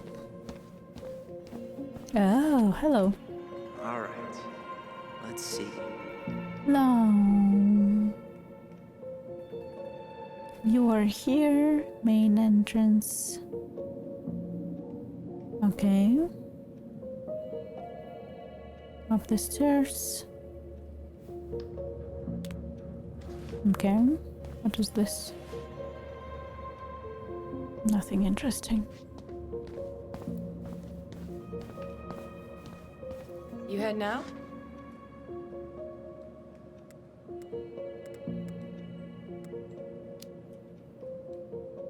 Yeah. Gotta get going. Later.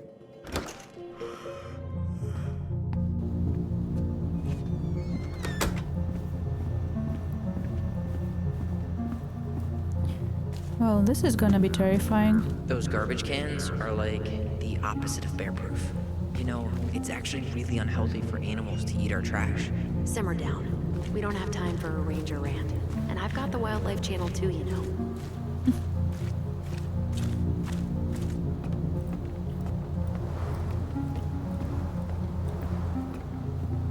There. Fire exit. It opens up to a staircase on the side of the building, but it'll definitely be locked from the inside. If one of us were to create a diversion, the other could slip upstairs and open the door.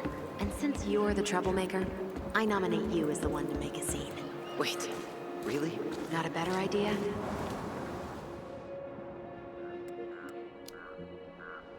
Aren't cops, like, trained to notice suspicious behavior? I'm not exactly an amazing actor. Figure out something simple and commit. I have faith in you. Who's kooky enough to bike to work in sub-zero weather? That would be Vincenzi. He's got a bike for every season. Names him too. What's this one called? Duncan Rocket. This is not gonna end well.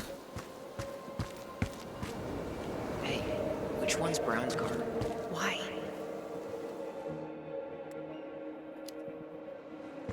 You can tell a lot about someone by the car they drive. Ah, the love language of car people.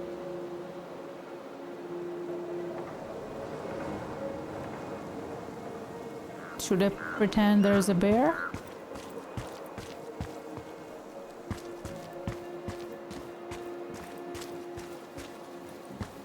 I don't think slashing tires is Those garbage cans are like the Isn't opposite of bear-proof.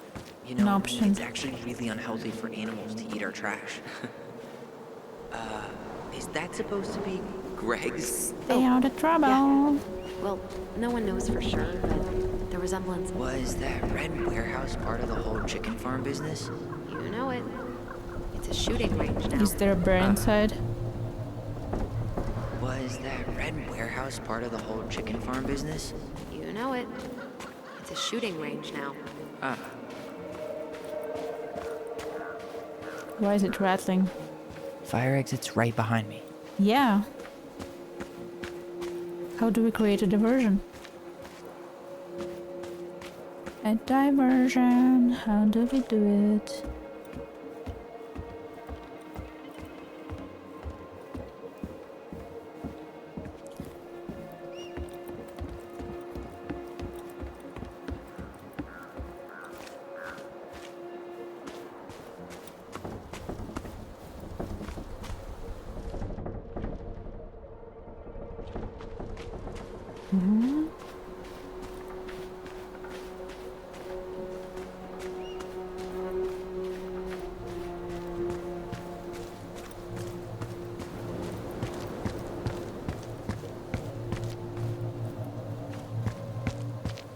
Do we actually slash the tires? Which one's Brown's car? Why?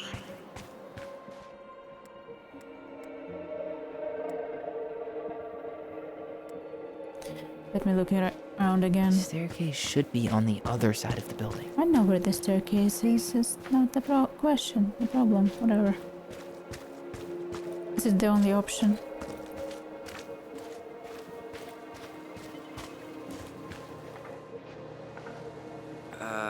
Who's kooky enough to bike to work in sub-zero weather? That would be Vincenzi. He's got a bike for every season. Names him too. What's this one called? Duncan Rocket. Serve and protect. Fireworks League on State of Alaska. So that mailbox bandit struck again, huh? Apparently so.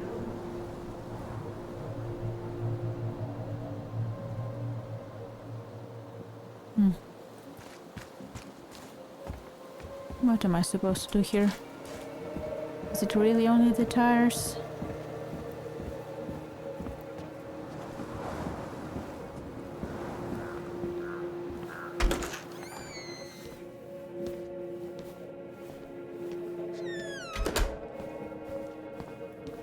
I'm back.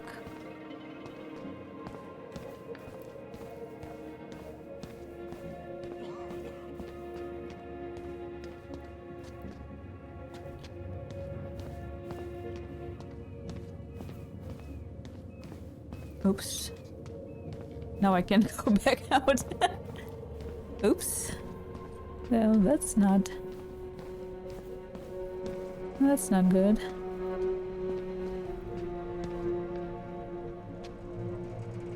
Guess I probably can't trip the circuit breaker, but I could turn the lights off. Just go. Improvise.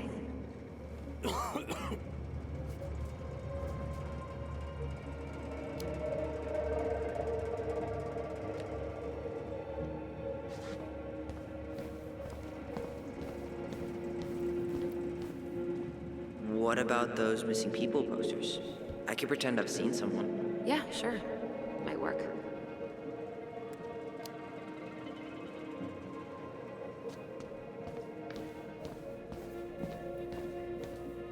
How about saying someone's climbing the fence? Really? I could pretend they're outside, trying to break in. All right.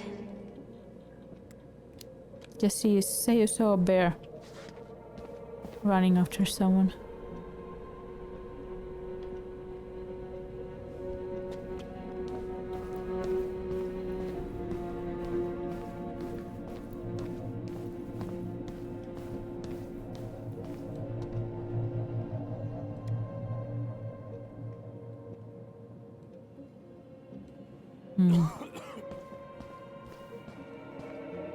That pile of paperwork?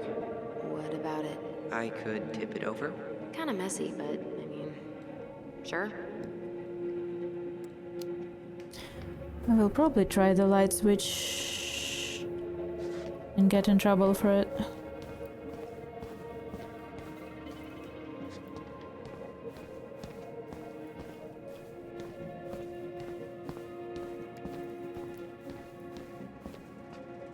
Paperwork or light switch? Paperwork. A light switch.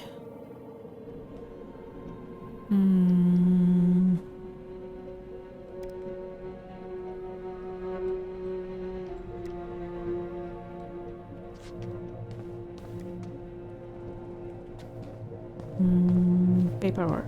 Let's try.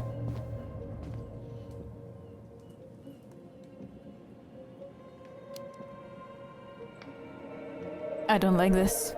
Jesus, Tyler, what happened? Sorry, I wasn't looking where I was going. Just leave that there.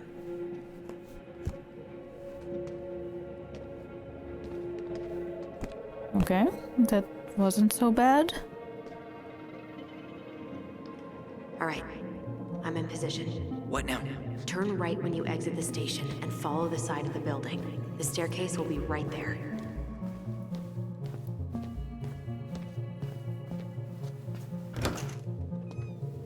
I probably was too concerned about the Okay. choice. I was thinking By the something door. worse gonna happen. Come on. Probably not that serious, but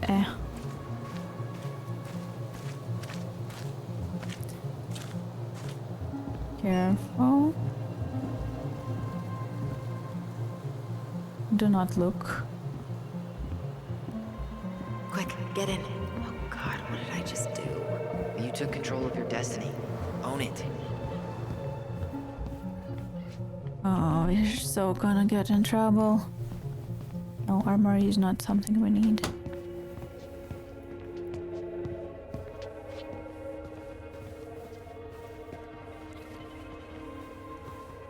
Move. Let's check if there are archive room here. I can't believe I'm gonna say this, but maybe there's something in Eddie's Okay, office. fine. They're not gonna let me. The police chief of Delos Crossing hosts charity events? Huh? Oh, yeah. Ed, you The will find community enclosed social. your He volunteered to help.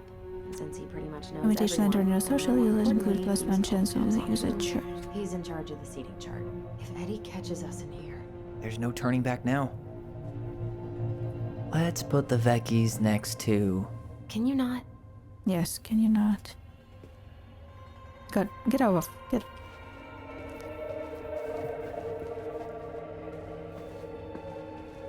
You wanna look at some files?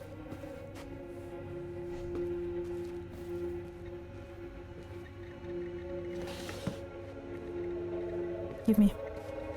Huh. Hey, you. Though we are destined to burn, we emerge as stardust. Is that? Oh no. Oh, yes. Burn it. Burn it with fire. Looks like this is where Brown keeps all his personal mail.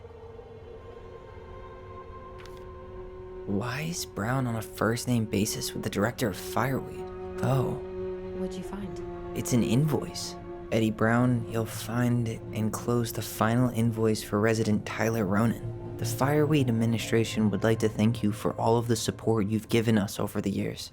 I knew Eddie pulled some strings to send you there, but... Display the amount, section prorated to the release quarterly More period. backdoors and secret moves. If you have questions, please contact Division Financial Service. Well, now I feel like I'm in his debt. Housing fees, meal plan.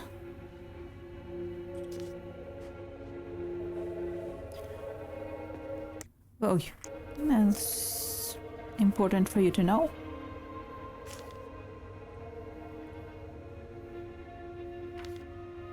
You applied to a summer drama program back in 2009?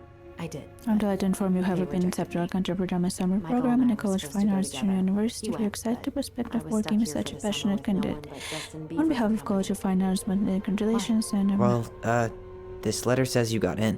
What the hell? So he just turned it down? I'm sorry, Allison. Shouldn't be surprised he's lied to me in the past. Huh. Interesting.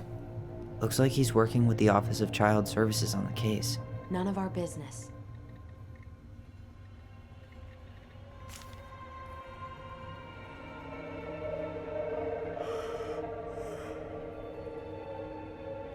Personnel files, department budgets, but 0 case files. Yes, let's go look at the How old is Brown? 38. having complete required wow. training. Graduated really young. Youngest officer to ever join the DCPD. Can we go look in the archive roof now? Huh. The Dallas Police Force is getting a new officer. This guy has a record, and not a short one. Why is he even in the running? Shh. Robert. Eddie has a really hard time hiring people out here. I don't think he has a choice. There's He might work. always a choice. Donald Amard, a military responsible content election of teams and training subordinates, equipment maintenance, sandwich artist, mentor sandwiches, responsibilities, education. Army of the United States, General discharge. Under honorable conditions from armed forces, United States. Right first class, blah blah blah. Seriously? You're gonna try to hack into his computer? We're here for information, and computers are basically information piñatas. Whoa. Brown looked at our file this morning. Wait, what? It has been What does that digitized. mean? Yes, you'd have to find I don't originals know, and archives but there's a referenced by the reference case. number. R68653. R6. Someone noted out. R6. Where's the? Give me. R6. 86. 53.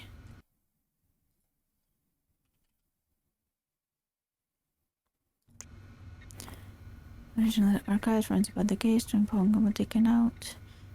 All skill have been taken out, but you can find the list calls through the appendix. Let me know if you need anything. Okay. One of his emails mentioned the archives. That's got. Aw, look at you.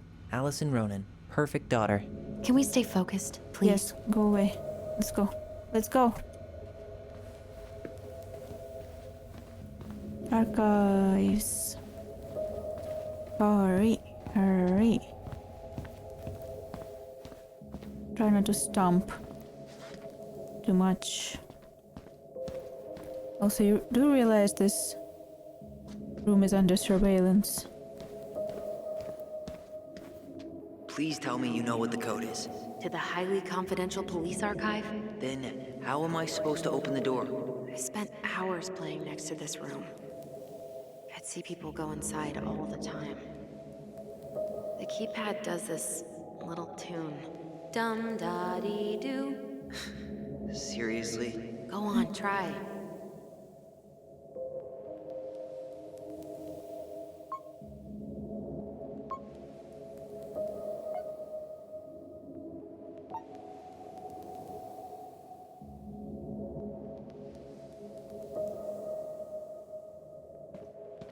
How did that tune go again? Dum-da-dee-doo.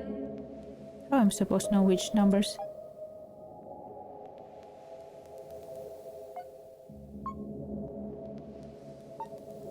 I don't think that's the right order.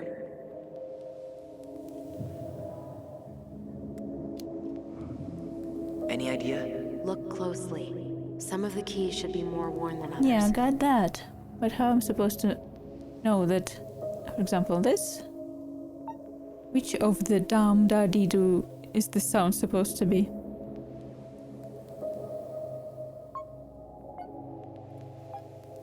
Gee, only 24 different possibilities. Exactly.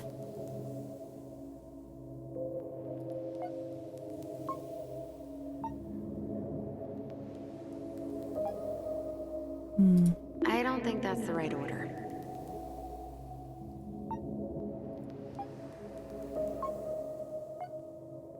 Gee, only 24 different possibilities.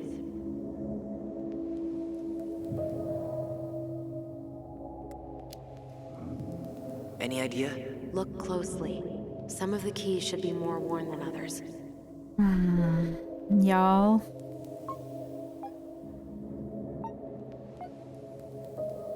Oh, duh. I don't think that's the right order. Didn't just... Oh, now I see the letters. Normandy. Dumb. Was I blind? Were the letters always there?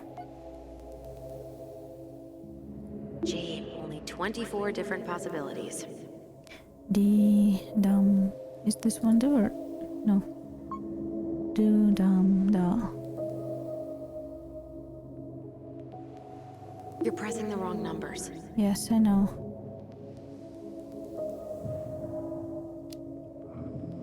How did that tune go again? Dum-da-dee-doo. I'm sorry. I don't think I got that. Dum-da-dee. Oh, shut up. You never told me you had perfect pitch. Shut up.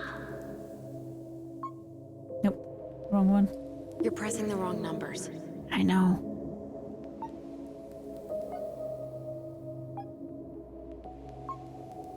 Yes. Was I blind? I didn't see the dum-da-dee-doo letters for the first like 4 times I pressed the numbers. Looks like they're finally going digital. Oh, that's right. I remember Eddie complaining about this. They're gonna have to resort everything. Great. They've digitized their closed files, but only the ones before 1990. Meaning? Meaning our file is still somewhere in those boxes. Perfect. A room of scattered case files and a half-done sorting system. We are so gonna get in trouble this is gonna for be this. so fun for you. I'm gonna go keep a lookout. Yes, please do. What? Why do I have to be the one stuck with box duty? Because your idea. Because if anyone sees me, I'll have a better excuse for being there. Reach out if you need anything. R68653. Thank you. Look it up. Look it up, she says. Okay. 68 2014 MISC 12R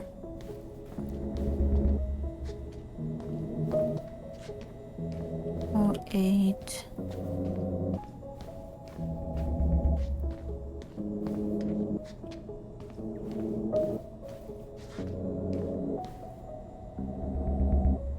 05 R66 08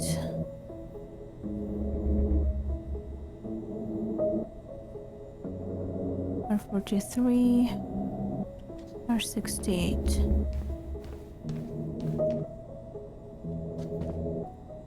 Here we go. Question is, could have looked in other boxes. Should have checked. But also time. Looks like a step-by-step record of the investigation. Notified by my partner officer. Chronological order record. Investigation case 68653. Notified by my partner officer Christian Holt of accident at 10 Cannery Road, Dallas Crossing, AK 778-477. White female identified as Marion Ronan, DOB. 78-9064, falling over deck into lake. Audio record tape 36359 and 36360. Brown. 2258. Holt and I arrived at the scene, briefed by Patrol Officer J. Chan, 5622, on accident. Brown. Locate witness, minors name redacted Ronan, and minors name redacted Ronan, DOB 030798, children Marion Ronan. Couldn't get statement from them as they were under dire stress and shock. The children were taken under care of Patrol Officer J. Chan. Coroner investigator D.D. Consider at scene, rolled prints of victim. Crime lab deco Dooley. At scene, complete photograph scene, recovered the lessened Rastel 3122 shotgun bullets recovered from location Barn Brown. Well? So far, I'm not seeing anything we didn't know already. It does reference some other files and audio recordings, though. You might be able to look those up on the computer. Even if our file hasn't been digitized yet, they may already have it in the appendix. Coroner took possession of the body, cleared scene. Brown interviewed children's station, stated that minor's name was ever cut short by sister Ronan mainly, and threatened Ronan with a gun. When name redacted Ronan fled from her, she pursued the child to the docks. Ronan stabbed M.A. Ronan, who was still threatening the child before falling over into water. Witnesses state they called 911 shortly after. Canvas crime scene did not recover parasocial claim by my name redacted. Presents this case to D.A.B. Cruz, charged Marcin Ronan with homicide. Case DA 66585.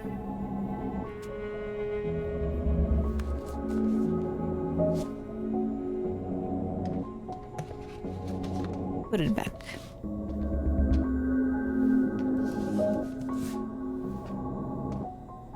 Just out of curiosity, can I? There might be other references on the computer. Okay, I can't. Too bad. Alright, I'm in. You can search by keywords. What should I look for? I don't know. Mary Ann Ronan? March 1st, 2005?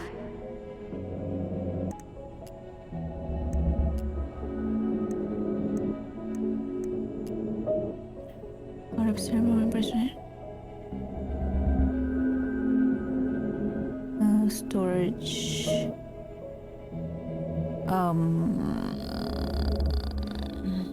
Give me a sec. I need to bring my phone.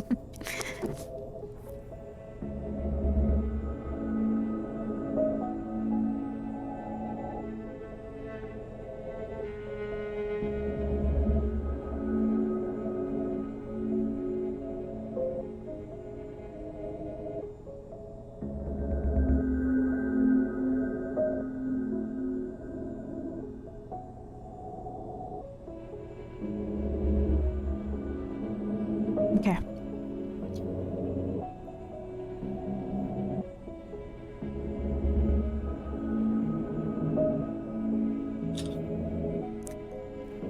Okay, 05R62766. Crime report, 24 hours homicide report. Victim information, crime summary, okay.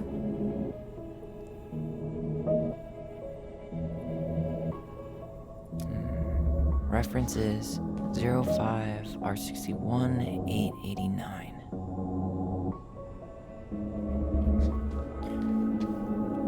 There are two references, R66, 05, 13, R6. Both of them are 05, right? 08, 06, 13, 05, 61, okay. R62, R63.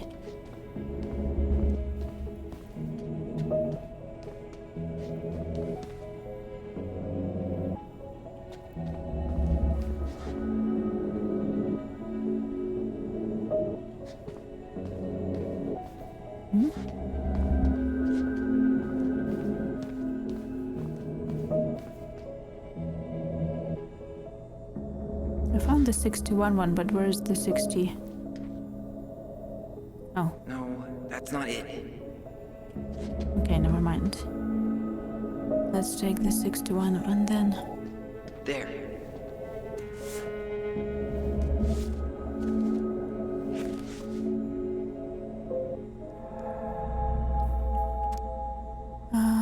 Crime report. Marianne. Address on dog Alexet. Victim threatened her child with a gun. Child stabbed her with a pair of scissors. Victim subsequently fell into a lake. E. Brown. Behold. Involved persons. Both stated female. Shotgun. On March 1st, 2005, at around 2200, the victim Marianne Ronan, a 41-year-old white female, exited her home and entered her garage, I can't pronounce this word, to start loading a Wrestler 3121 9mm shotgun.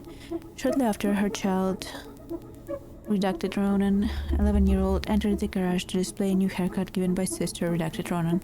According to the witness, redacted Ronan's statement, when she saw the child's haircut, Marianne became enraged and threatened redacted Ronan with a shotgun. Redacted Ronan fled the garage towards the lake, calling for help. Marianne followed, still armed, into the dock on the southern. I found a summary of everything. Wow, this is a real detective novel. Brown's quite the wordsmith. He's not a writer, Tyler. Hearing the noise, witness Ronan also came out of the house towards the dock when she observed redacted Ronan under threat from Marianne. Defend themselves by stabbing mother with a pair of scissors. At that time, both witnesses state M.A. Ronan lost consciousness and fell into the lake.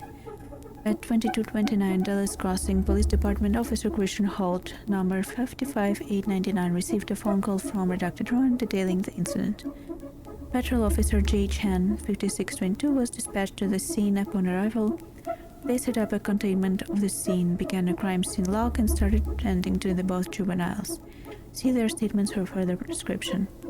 Notification of detective. On March 1st, 5 Officer Christian Holt notified the partner officer Eddie Brown by telephone of the incident before being dispatched to the scene.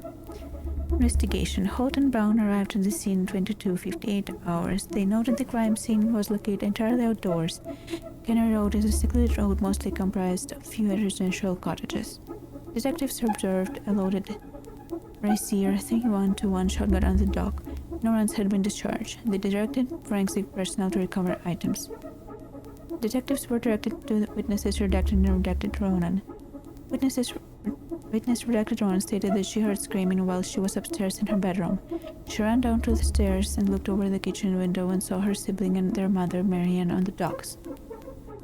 Marianne was threatening her child with her gun. Redacted Ronan tried to run away, but Marianne threatened that she was going to shoot.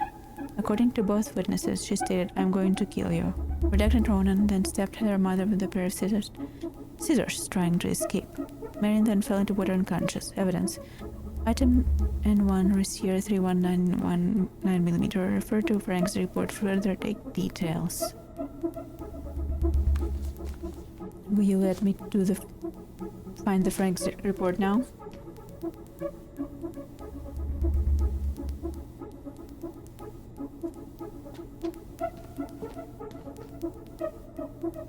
There might be other references on the computer. Okay, I'll do it in order.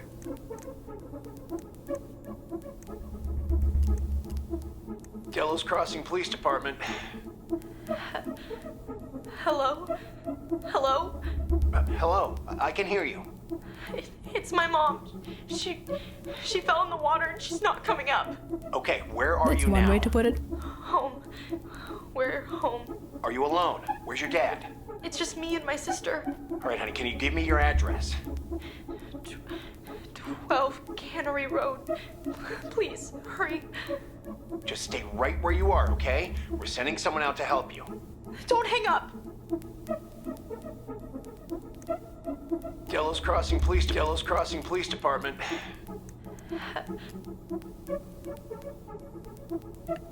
I want to find this one. Okay, I need to check out 05 R62 766. This one. Would have let me look. Her autopsy report. Okay. God, What is it? she drowned. Stab wound was non-fatal. What?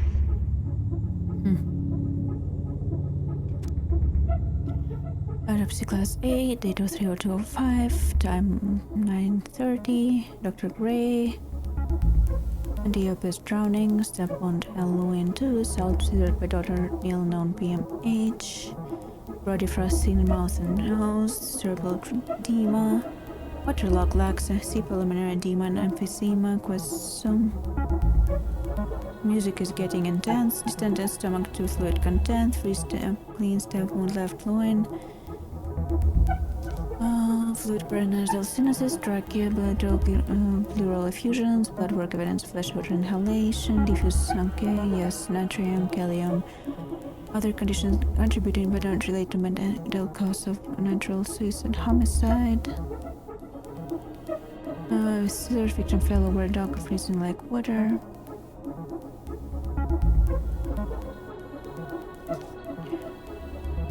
Technician Silva, witness autopsy, DCPD, dead Eddie Brown, evidence recovered autopsy.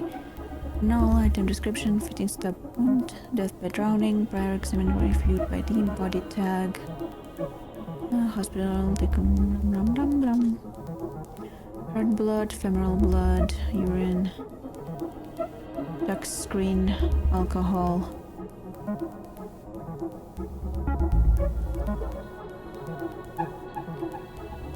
So he ordered all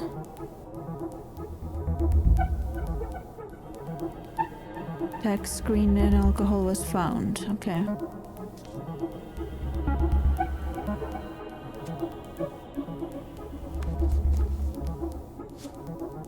Shit.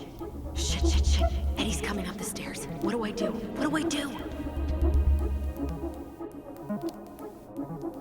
Stall him. No shit, Sherlock.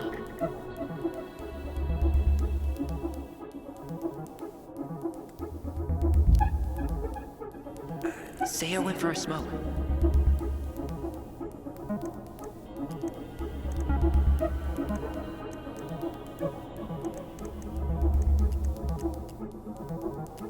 Here.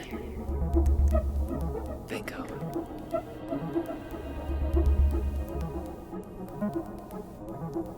Okay. Reference is 0501 COMEBR. 0501. 0501. The music is freaking me out. EBR.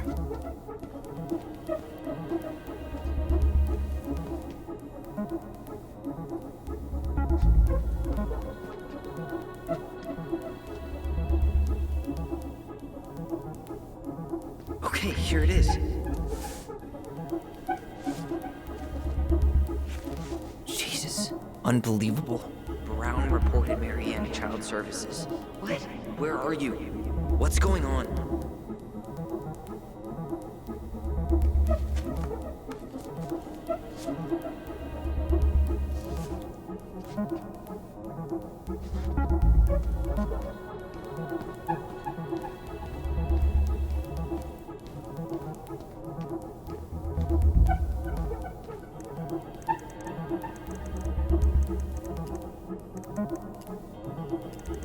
Got something. This is Officer Eddie Brown. Hello, Officer Brown. This is Simone Prue from the Office of Child Services. Hello, Mrs. Prue. I'm calling about the Ronan family. I just wanted to let you know that we will be moving forward with the case. I see. Is there anyone additional we should interview while we're in the area? Yeah, Samuel Kansky is a close friend of the family. Uh-huh. K-A-N-S... K-Y. Great. Your caseworker, Sandy Black, will be arriving on March 5th. She'll drop by the station first thing in the morning. Mrs. Prue, how worried should we be? I really can't say until I have a full picture of the situation. Of course. Well, have a good afternoon, Mrs. Prue. You too, sir. I just listened to Brown chatting with OCS. He really did it. He reported her. What if he was just a go-between? He might not have had a choice. We need to keep digging. DUI. Complaint.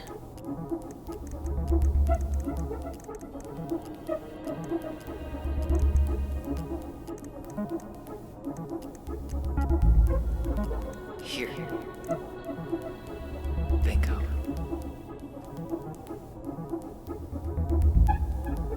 Okay. 05-15-56. Okay. I need to check out 2005-201-546. I'm getting so stressed out of this music. Is this one?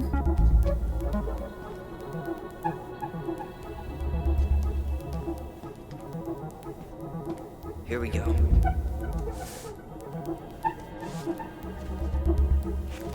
Wait, what the hell? Tessa accused her of child neglect. Dallas Crossing Police Department summary incident report blah blah blah blah theft. 103 to 105. Location, radio store, shoplifting persons reporting Tessa. Street name, Richmond, blah blah. Person report Mary Ann. Narrative, 13105 at approximately 10:45 hours, Mary Ann entered Veni Vidi Vici. Owned by Thomas and Tessa Vecchi, Mrs. Vecchi stated that she observed on her browse the aisles for approximately 10 minutes while, chatting distracted with her. Mrs. Vecchi stated that she was behind the cash register and did not have a direct eye contact on at all times. Vecchi stated that after those 10 minutes, Ron asked Vecchi if she had any organic mosquito incense in stock. Vecchi informed Ron that she did not, but stated she believed this demand was odd due to the winter season. Ron then left without purchasing anything else. Vecchi stated that approximately 5 minutes she walked back through the aisle where Ron had been and discovered a missing box of detergent.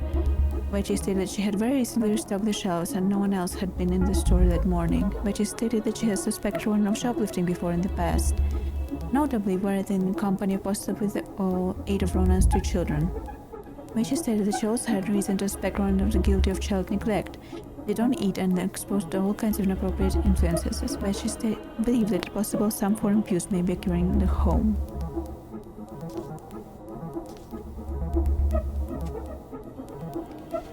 Well, that's interesting.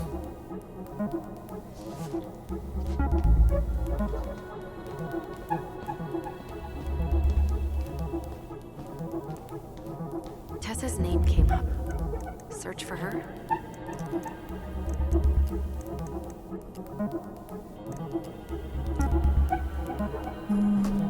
Release form Ronan. Hospital discharge. Let's see what we can else.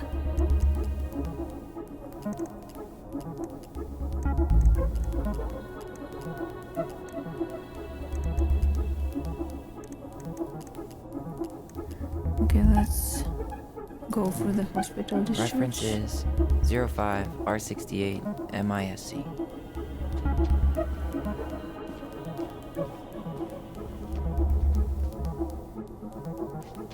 Is there another 05 or 68?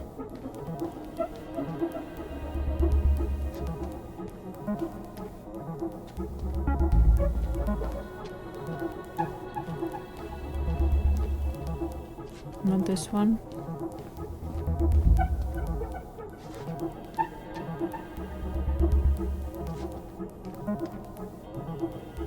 There.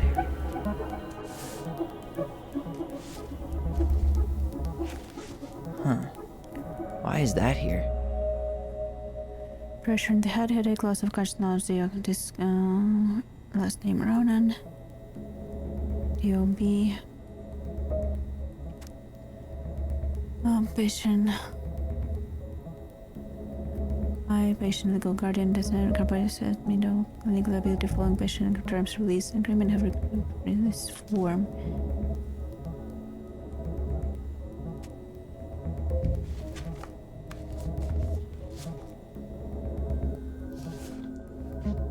I need to get moving. As in leave? Shit. I'm sorry, Tyler. I couldn't stop him. He's coming your way. Hello. Now Get we're out. in the shit. Uncle, we didn't mean to. I'm not gonna repeat myself. You're a goddamn hypocrite. I said move it! Hey! Get off me! You'd rather spend the night here? Come on! I said don't fucking touch me! Go on! And consider yourselves lucky you're family.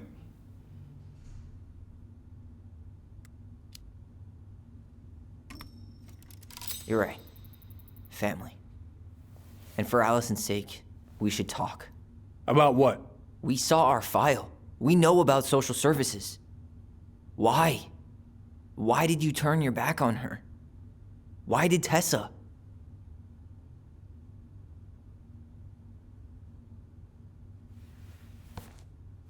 Okay.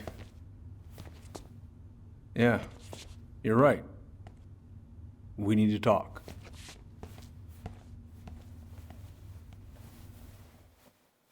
I'm so stressed right now.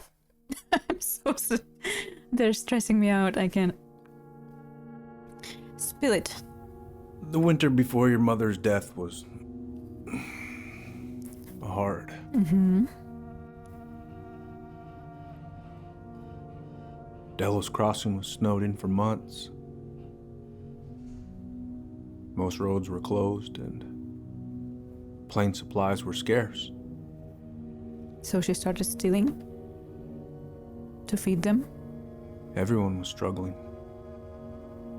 Especially Marianne. Yeah. She was always just scraping by. And that winter left nothing to scrape up. Even if locals had found time to help her. I'm not sure your mother would have accepted.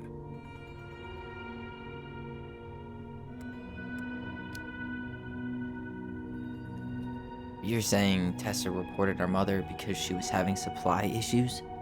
Tessa came to me because she was honestly concerned. I don't believe that. Right. I was legally required to report Tessa's complaint, even if I didn't agree.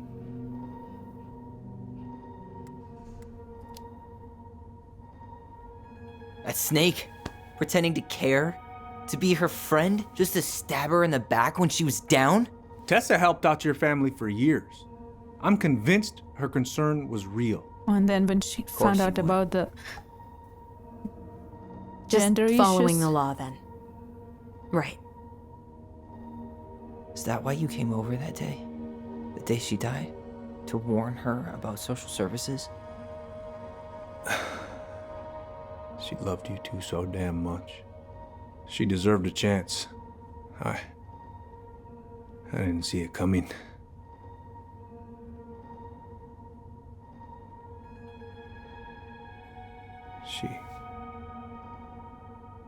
I don't know. Right there, she must have decided it was over. I thought always telling each other the truth was our #1 rule. Still is, little moose. And yet you still lied. I didn't want you two putting yourselves through unnecessary hurt. But you're adults and that was your choice to make. I'm truly sorry. Thank you, Uncle.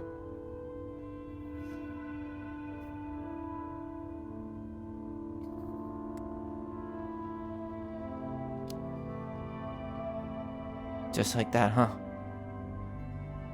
Must be nice to have a daughter who lets you off the hook that easy.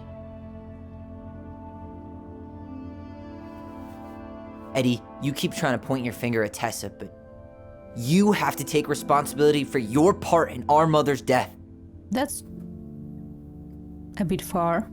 I've asked myself over and over for the past 10 years what I could have done different. I know I made a big mistake with you two here. And you've got every right to be angry. Being a father, well, it's a pretty tough job. I've tried my best. And I'd like to try my best with you too, Tyler, if you want it.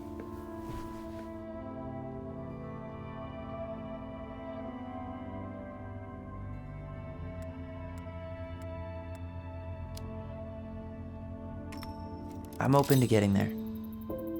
But it's gonna take some time before we're a big, happy family. I respect that. It's hard work rebuilding trust. But you've got a place here whenever you need it.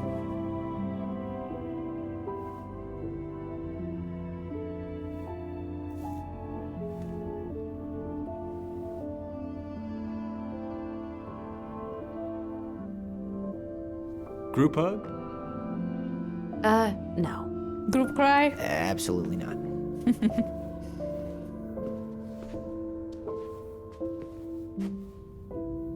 All right, I'm really gonna have to kick you out now. Okay. No rest for the wicked, huh? Oh, yeah. Them as wicked as it gets. Tyler, what's up?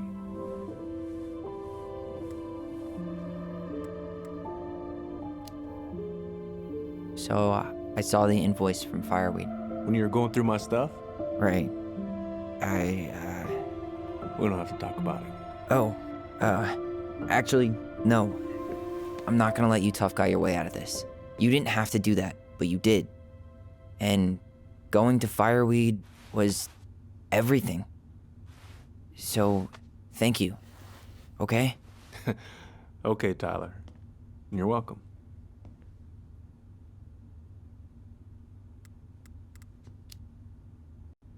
I feel like I owe you an apology. Oh, yeah? What for? Breaking and entering? Invasion Maybe. of privacy? Maybe. Sorry. It was messed up. Don't worry about it. Apology accepted. Just don't ever pull that shit again.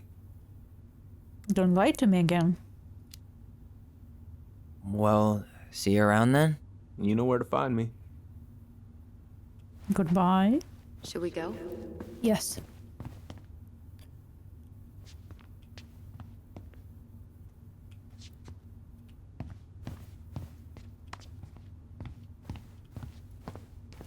Well, that went better than I was afraid it would.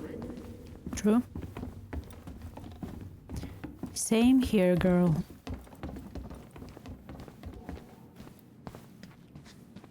Any of y'all wanna talk? What happened? You kids be careful out there, yeah? Hey, you know the drill. Chin up. Yeah. Chin up, stand tall. Atta girl. I could use a beer. It's noon. Which means that by the time I drink one, it'll be afternoon. I can't be expected to enjoy my pulled pork Nice sandwich logic. without a cold one. Works Are we still out. on for lunch tomorrow? Checks out. Yeah, sure. I'll text you.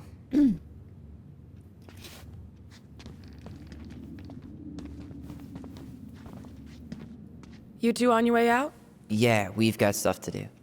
You ready, Kick Allison? some ass. Yep. Let's roll on. Well, don't be a stranger, Tyler. Sure. See you around. See you later. I'm sad I failed the You kids be careful out there, yeah? math check with Tessa's storyline. I wish I could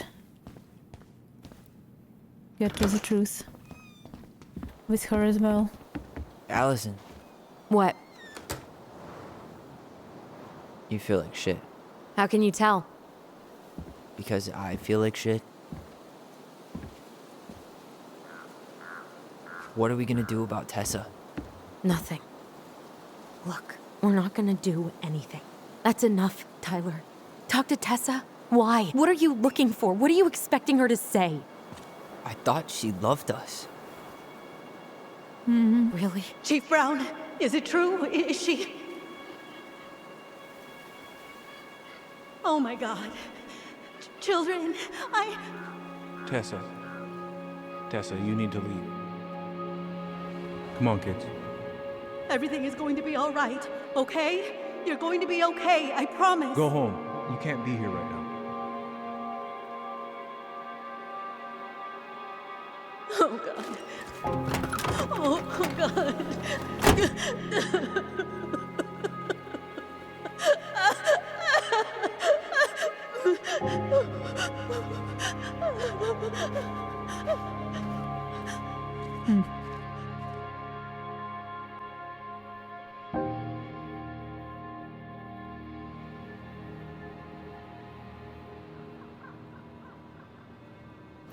So we are talking to her. Where is everybody? Tessa's gotta be around somewhere. I think I'm hearing something.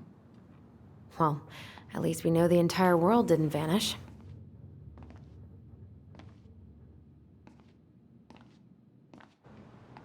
But given who is here, we can't count out the rapture quite yet.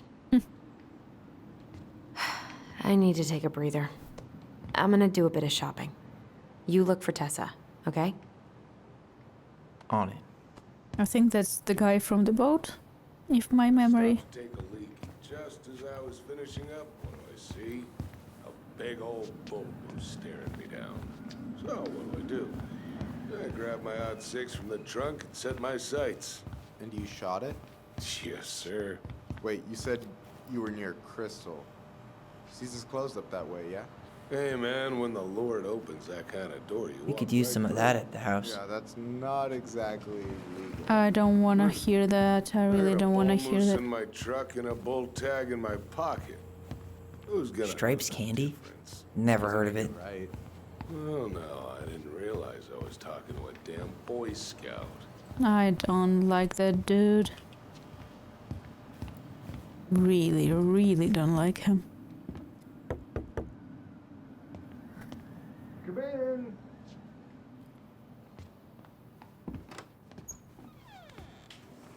Hi. Where's your wife? What do you mean? We've got enough signatures. It should have at least been enough to stall construction while we figure out our next move. Well, why don't we schedule a meeting with the Alaska Wildlife Foundation? Try to get their support. Look, Harold, I have to go. We can pick this up at the meeting. I should be on my way over soon. Hello, Tyler. Can I help you? Hey, I hope this isn't a bad time, but is Tessa around today? She had to step out for a family matter. This wouldn't be something I could help with, would it? Yeah, maybe, actually. We were over at the police station and we took a look at Marianne's case file. Okay.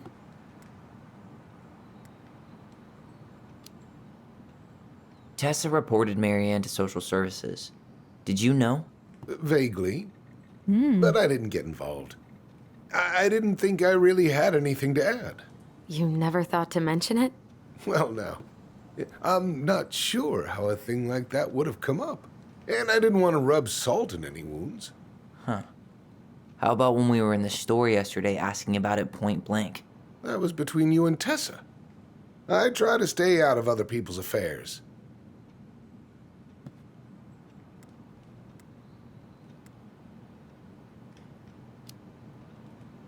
Why did Tessa come to the police station that night? She was looking for you two. To make sure you were okay. When she heard what happened, she was a mess. How exactly did she hear about it so fast? Can't remember who called, but you know how it is. No news travels faster than a secret. Everyone knew 5 minutes after Brown was on his way out. Okay.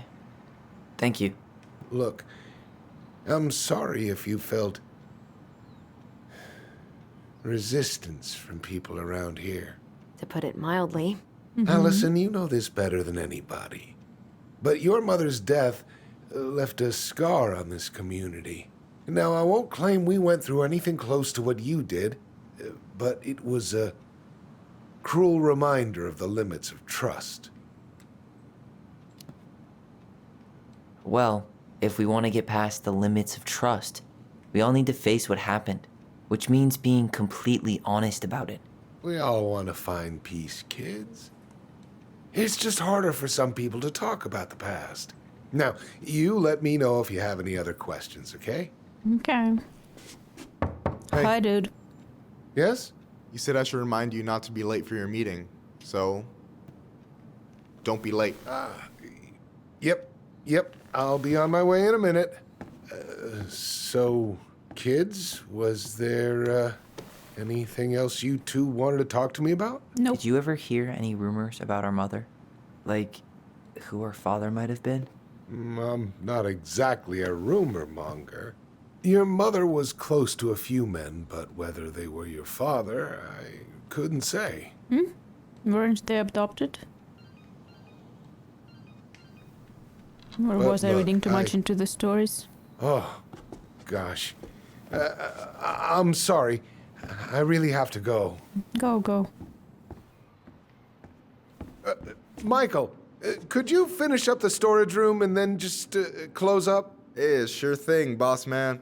See you later. Alligator. You two want to help a brother out, spend the afternoon here working for free?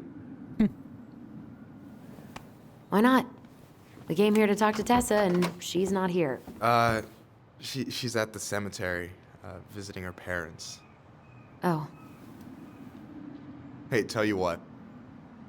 Why don't you guys help me close the store, and then we can drive over together?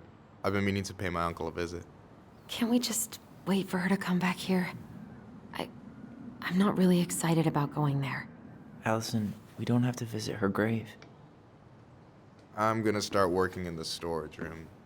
Tyler, join me when Maybe you're you done. should. Sure thing. Just give me a sec.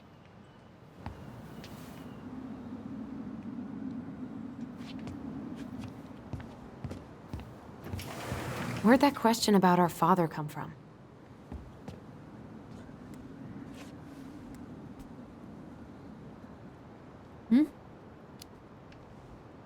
I've just been thinking about who he might be.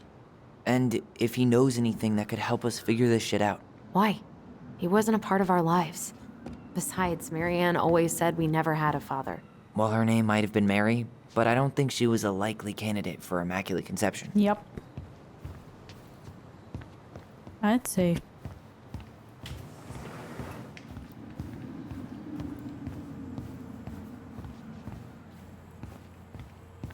Did the creep leave? I think he left. Where's the office open? Do I need to snoop in the office again?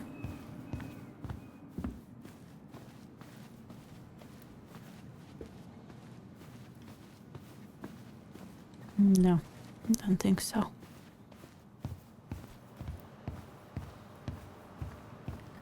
Storage it is. I'm worried about Alright, the I already counted there, but I just need you to presence of double the check a creep few in this things. game. It's not complicated. I've got this in the bag. Oh yeah? Because you're just that good, huh? Always. I'm clowning. I don't even know where to begin. What do I do? Yeah, let's start with an easy one, alright? Go to the back of the room and tell me how many cans of Molto Bene brand tomato sauce we have left. Aye aye. Molto bene. Can you count without me? Hold on. Let me count this.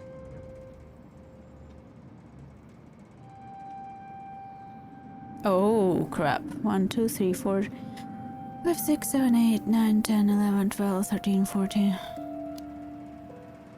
There's 14 cans of Molto Bene tomato sauce. Okay. Sounds about right. Man, I'm so good at this. That was easy. I need you to count the bottles of bleach for me.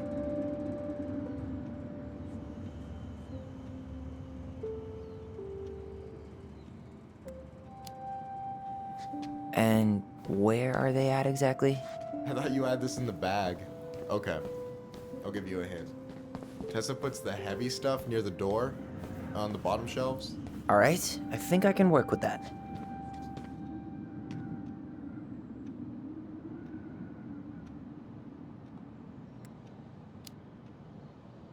6? All right.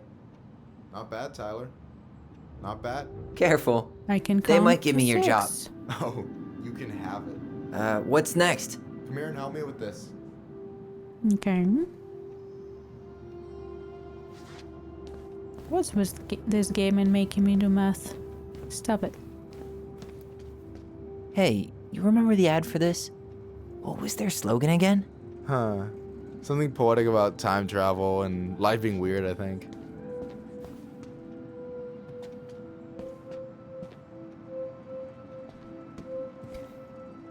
What's up? I need your opinion on this masterpiece. Is that supposed to be me? Yeah, come on. Look at the hair. Nailed it, right? Honestly, it's beautiful. Hey, don't make fun of me. I'm not. Oh, maybe a little bit, but I like it. For real. Well, it helps to have a good model. So, this is what you're up to while I was out there doing your work? What can I say? I'm a multitasker. Hey, multitasker? I think you made a mistake here. Total amount should be 36. Oh, how dare you, sir? What? I just don't want you to get in trouble.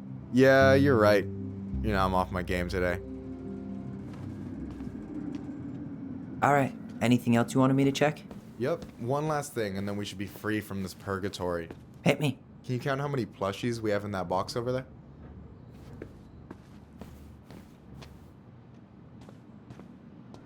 So... 1, 2, 3, 4, 5, 6, 7, 8. Huh?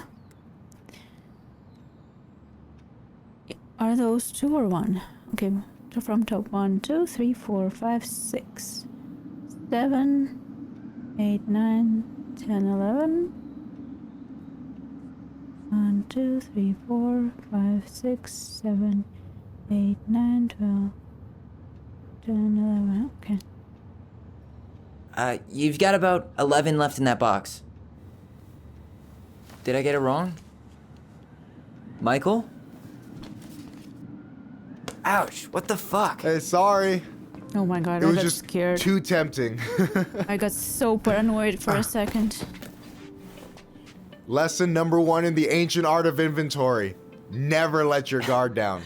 You have no idea what you just started. First one with 3 confirmed hits wins. Cool?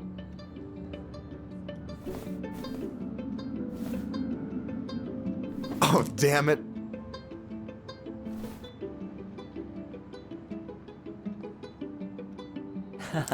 Gotcha.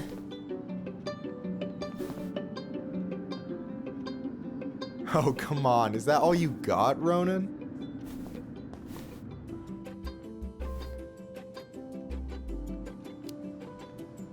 Just you wait. I've got a strategy. Oh, yeah? We'll see.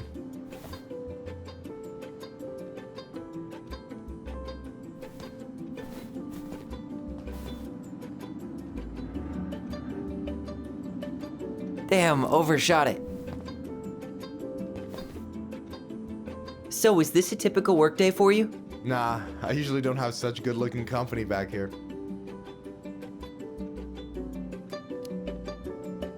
I'm gonna tell Allison you said that.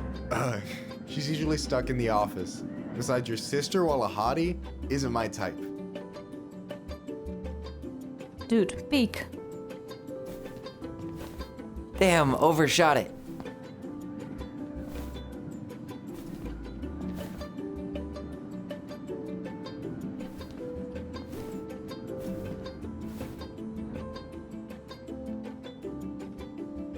Come on. Hey, is it cool that we're throwing these toys around? Aren't you guys gonna, like, sell them? Nah, supplier made a typo on Vecchi. Can't sell any of them. Cool. No harm, no foul then. Peek. Dude, peek. Gotcha. One more hit and you're out. Prepare to feel my wrath. God, you're corny.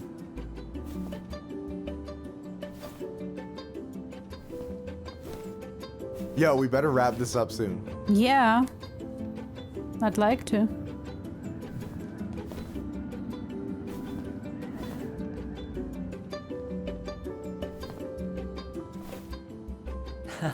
Gotcha.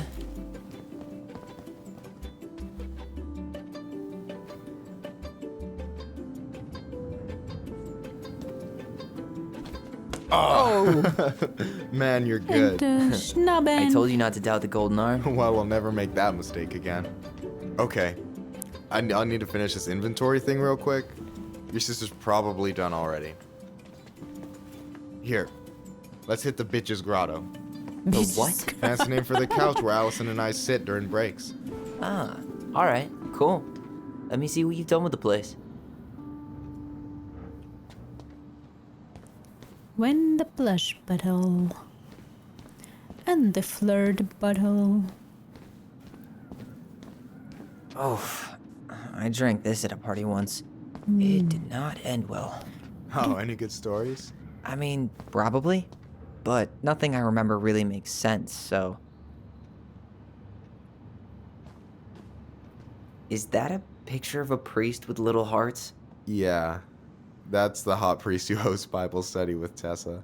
For the record, that was Allison's doing. She had a crush on him for ages. But he is very, very hot. Shit, yeah. I remember him from when we were kids. That's Father Batista. Yeah, he's got that silver fox thing going on now, see? Yeah, yep, I see it. Is that the mangy muskrat? Gimme. I'm in death. I definitely missed two. Because they didn't let me check the room.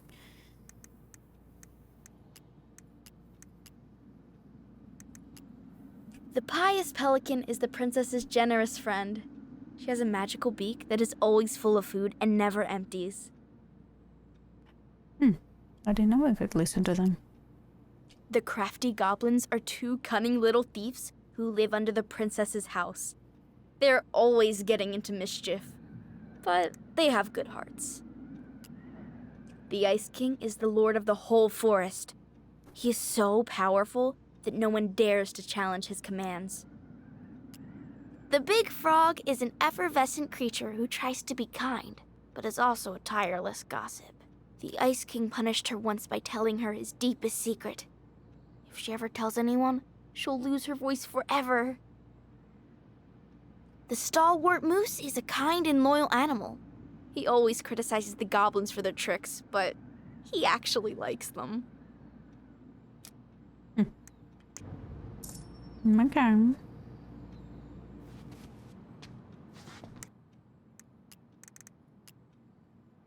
The mangy muskrat is a lazy, cowardly creature who spends most of his time lying around in the sun, cleaning his coat.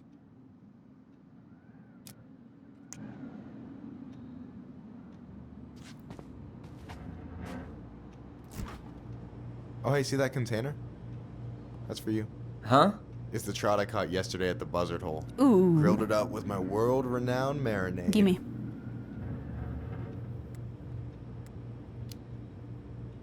That's actually super thoughtful. Thank you. You sound I'd surprised. eat some trout food No, right now. sorry. I'm just not used to people randomly doing nice things for me. Oh, we'll have to fix that.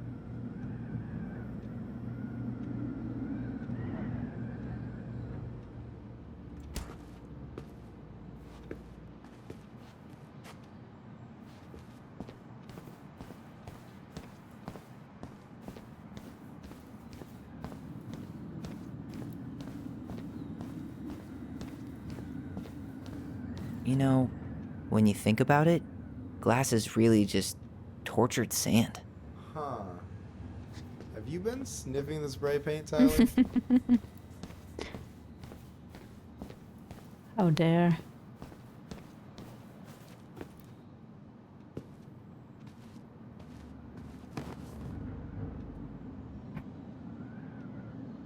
I'm surprised Tessa let you hang this up. Yeah, she hates it.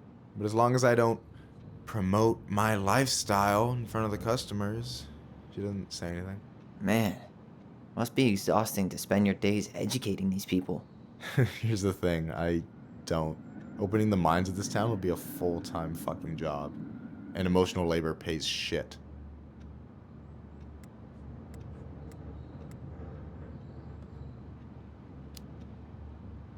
Do you ever get lonely in Delos Crossing? Yeah, sometimes. So I'm always in Juneau working with the JCE, meeting new people. I gotta make my shit happen for me, because no one else will. Right. True. I feel you. Hey, I hope this isn't too personal. Kinda is, but I'm still curious. You ever been with anyone in Delos Crossing? I dated a guy in high school for a minute, but we had to keep it quiet. I've been with a few other people, but that shit's tricky out here. And what about you? I bet. You ever been with a guy? I mean, assuming you're into guys, which I guess I kind of did.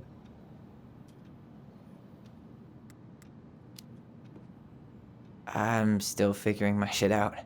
I'm not sure if I'm made to be with anyone, you know? Yeah, of course. And don't ever feel like you have to rush into anything. Yeah, I don't. But thank you.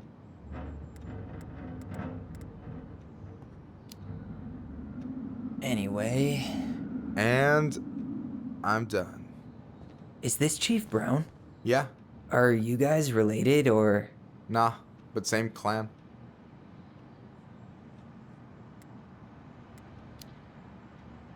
So what's your take on him?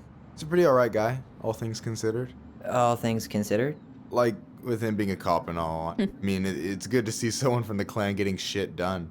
And he really cares about the community. We need someone like him on top. Is this Chief Brown?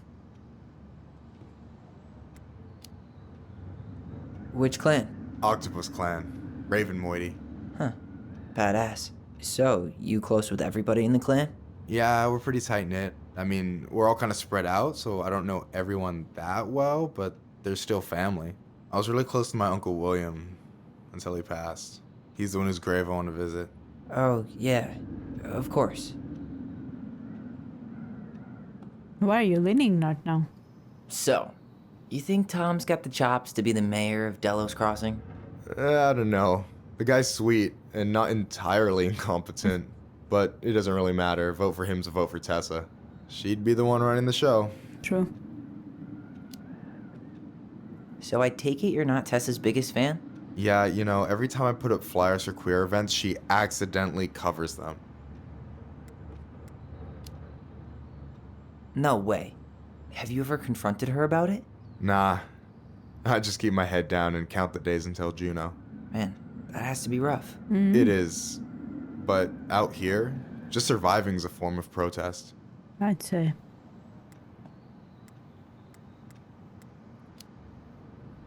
What do you think about Tom's policy ideas? He's got a few surprisingly bold stances. Yeah, like his gun regulations. I gotta admit, I'm pretty impressed he's pushing for that out here. Exactly, but I'm not totally sure how I feel about that though, to be honest. Really? Really. Historically speaking, the government taking weapons away from my people has not gone well for us. Oh, yeah. I never thought about it that way. Yeah, but also they just take weapons from all the people. How about that? So is he a cool boss? Cool? I'm pretty sure that's not a word anyone has ever used to describe Milquetoast Tom. But he's alright. I mean, not the worst boss I've ever had.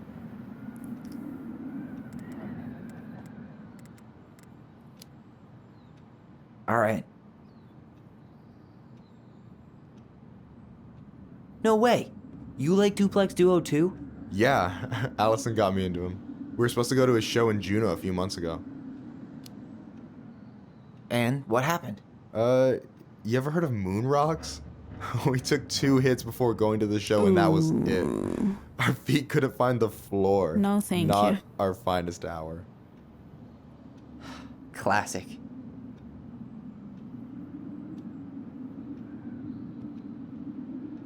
I gotta tell you, it's so weird to finally meet the other Ronin. You mean the OG Ronin? I was born first, you know. Is that so? Thought Allison said she was. Well, our mother never actually told us, but it was me. So, why is it so weird to meet me? Because I just heard Allison tell your story so many times. She told me everything about you. Fireweed, your transition. I hope that's okay, by the way. Yeah, it's fine. She asked me first. Yeah, figures. That lady is thorough and she loves you like crazy. I know. So, yeah, you were probably the first person to know about it other than Allison. I'm glad you trusted me. And it's great to finally get to know you in the flesh. You're pretty alright. But you're not too bad yourself. I try not to be. Especially around guys I'm trying to impress. Ooh. So I wasn't blowing smoke when I said you should move to Juneau with us. You're very I know. fast moving guy. I've got a community there. Could be yours too. Fitting in. There's a concept. You have no idea how life-saving a chosen family can be. Very true. It pulled me out of the dark more times than I can count. I hear you. Hey, can I ask you a question? Of course. Shoot. Why do you care so much if I move to Juneau? Look, like I said, He's kinda into I want you. to get to know you. But Because I'm also just that fascinating, huh? kinda Honestly, quick. yeah. You might be one of a kind, Tyler Ronan. You just met. Literally met yesterday, my guy.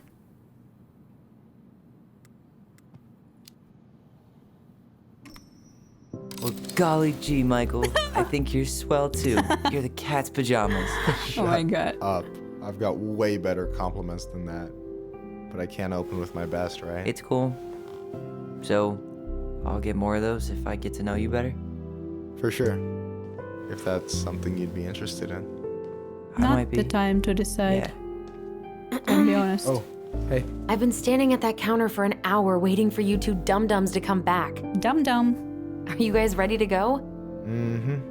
I think we've done about as much damage as we can back here. Yeah. Let's go.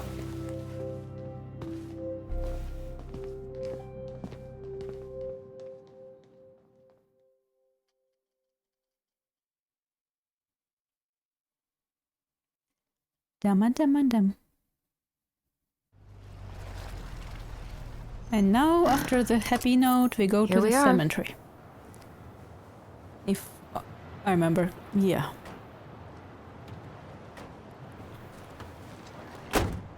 Thanks for letting me hitch a ride over. No problem. You sure we can't drive you back? Nah, you're like stretching my legs. It isn't far. And anyway, can't put the wind in a bottle. All right.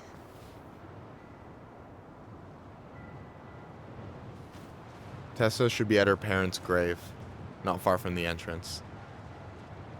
Look for a big crooked tree. You can't miss it. Not a nice place to ambush her. I'm gonna go check in with my uncle. Good luck. For real.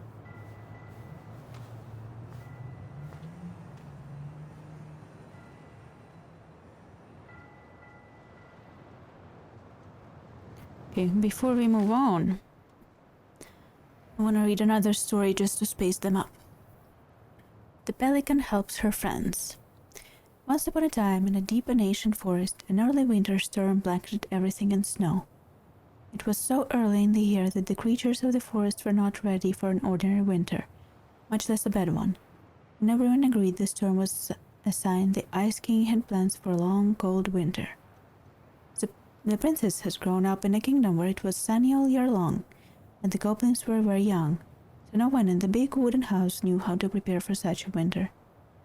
The house was not well insulated, and they did not have enough fuel or food. Only the pious pelican noticed their plight, and when it came time to fly south with other birds, her heart was heavy with sadness. What can I do? She thought. I'm a migratory bird. Bored. And if I were to stay, who would look after my flock? The time came to go, and the pelican struggled to take flight. It felt as though a leaden weight was stuck right in the center of her chest. What can I do? She thought. I'm a migratory bird. Oh my god, I can't just pronounce the word. Bird. And if I were to stay, who would look after my flock? She managed to take off, but only just barely, flapping fiercely to catch up with other birds. Birds. As the pious pelican began her journey, the storm picked up, battering her to and fro. She had fallen well behind the flock, and she was already growing tired. But for all her challenges in the air, she could feel things were much worse on the ground. A deep freeze had settled over the forest. The leaden weight in her chest grew heavier as she thought of the princess and the goblins.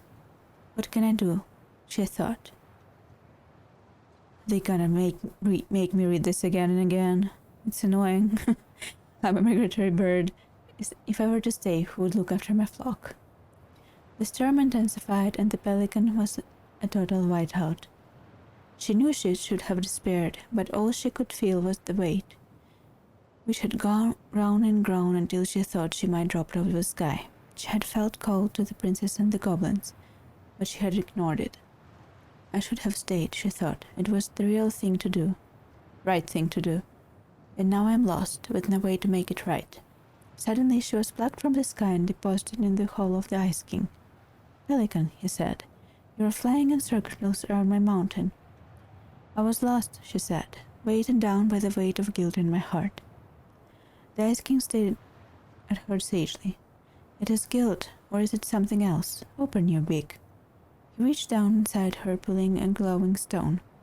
The pious pelican was surprised at how it filled her with warmth, chasing away the cold of her doubt. You know what you must do, said the Ice King. The pious pelican flew straight to the big wooden house.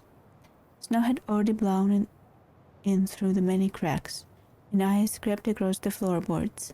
She found the princess and the goblins huddled in front of the quiet hearth, nearly frozen solid. No, she cried, and then placed the stone in the princess's lap. The warmth would spread through the whole of the house, melting all that had frozen. The princess threw her arms round the pelican's chest, and the goblins clung to her legs. Thank you, they cried. You're welcome, said the pelican, smiling in deep satisfaction. What is that? Asked the princess, staring in the wonderful stone. At first, said the pelican, I thought it was my guilt, but when the Ice King pulled it out of me, I realized it was something much more powerful. Just then, the storm broke and the skies cleared. The pelican filled the big wooden house larder with food from her beak, and then she took to the skies, lightened by the knowledge that through her charity everyone in the big wooden house would be warm and fed until spring. And that is the story of how the pious pelican saved the wise princess and the crafty goblins from the long winter.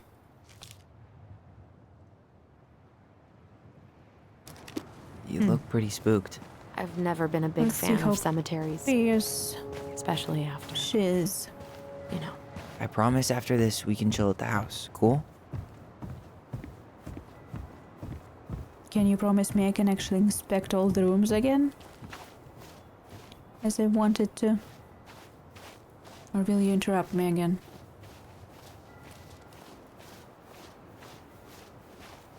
Hey, graves are back that way. You don't say. So, did you ever come back? Shh, keep it down. Better? Much. Why do people always feel like they have to whisper in cemeteries? I don't know. Probably just a mirror neuron thing. A what? Monkey see, monkey do. Yeah.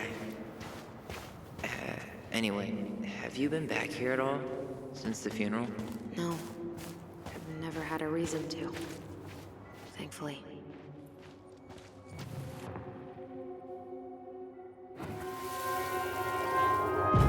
Mom, why do we always come here? Does it bother you? No. It's just weird because we don't know any of these people.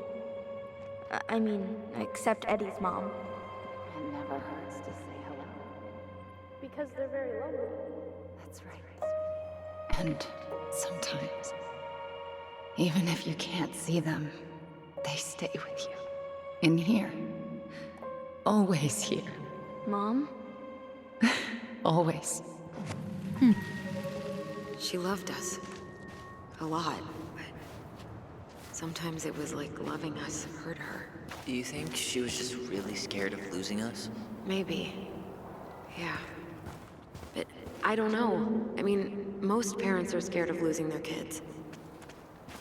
Whose grave did she bring them to? If she broke them often.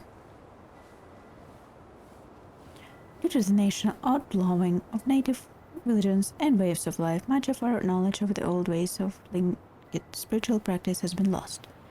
Below are two everlasting examples of the love and reverence we continue to show our departed in the tradition of our ancestors.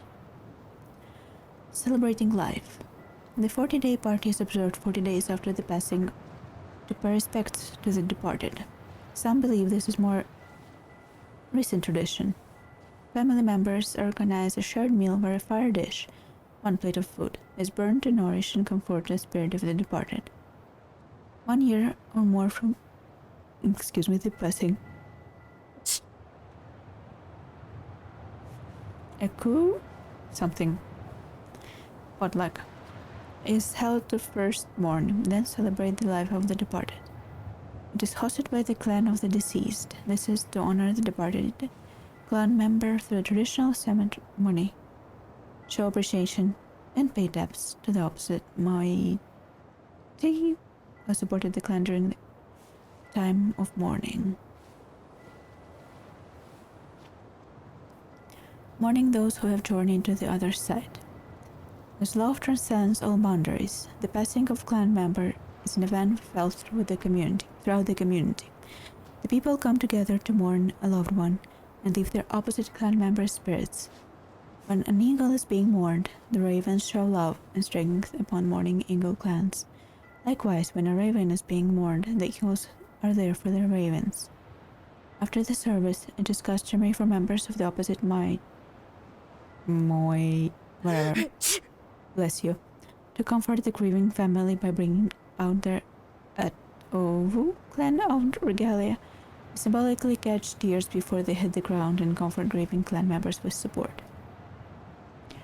Don't make me read words and languages I don't speak, please. Thank you. I'm gonna butcher them all.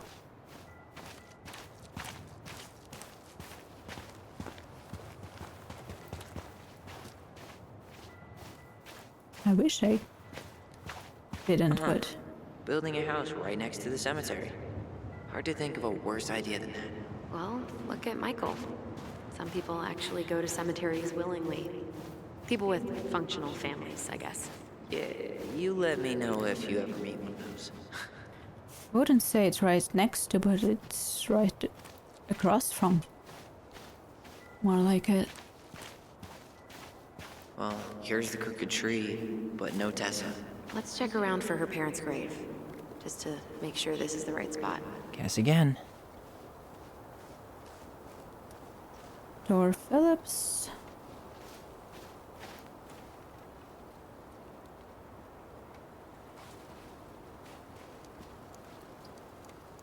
Guess again. Robin Becker, may you rest in peace. Look, there's Michael. Wait, is this the one we called the Big Crookedy? The exact one. Why didn't we call it Gnarls Branching? Total missed opportunity. Because we weren't hip to basketball back then? Or CeeLo Green? Damn. I remember it going all the way up to the clouds. Everything does when you're 4 feet tall.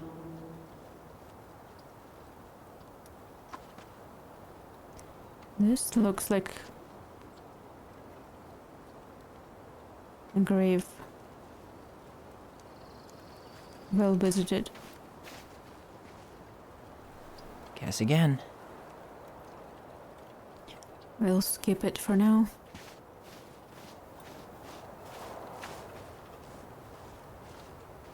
Yazzie. Why does that sound familiar? Yazzie Trucking. He used to haul lumber for the sawmill. Oh, yeah, and he'd always blast the horn for us.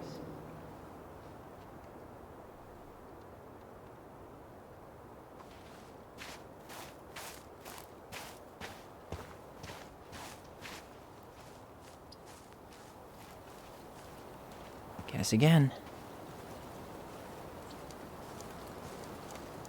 Hazel Salazar with a snake. Not at all a Harry Potter reference. Lost in the chaos of history. What's that mean? Not sure, but Michael should know. To honor those no longer with us, the Delegate Preservation Committee and the community of Dallas dedicate This monument is an everlasting connection between the past, present, and future generations. May the memory of our dearly departed never be lost in the chaos of history. May this be a resting place for our loved ones who have journeyed to the other side. Shore. Anything? Nah, just a whole lot of nothing. May our eternal loves with the ones of days pass toward the bright horizon. No luck on my end. You? Nothing. When did Michael's uncle die? Last year. It was really hard on him. He's still feeling it.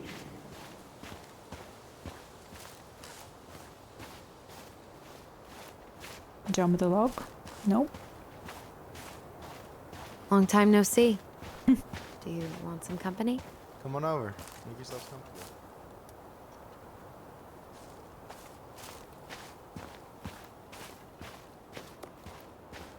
So, how are you, holding up? Lewis. Wasn't he that fancy fisherman? Yep. Eddie still watches reruns of the show he was on. Every once in a while his face pops up. It's super weird.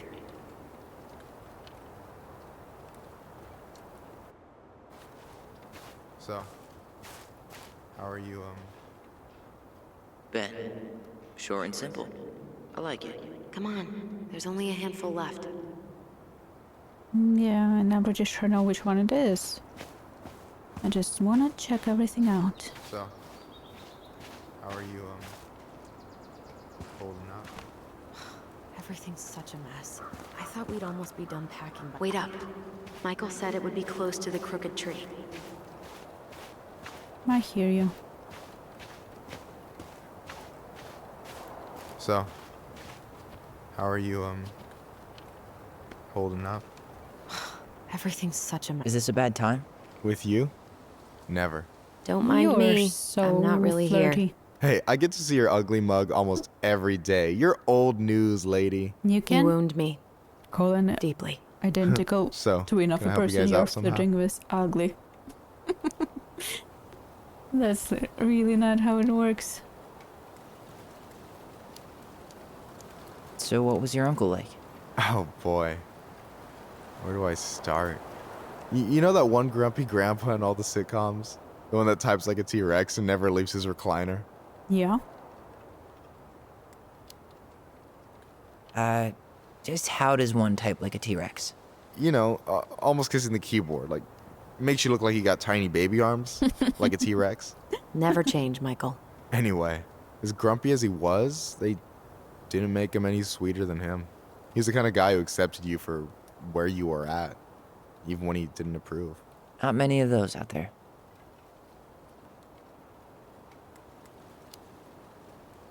You and your uncle were really close, huh? Definitely. I could push his buttons without even trying. My family's old school Tlingit. Spent more time with my uncle than my dad. He was the first person to test out all my new recipes.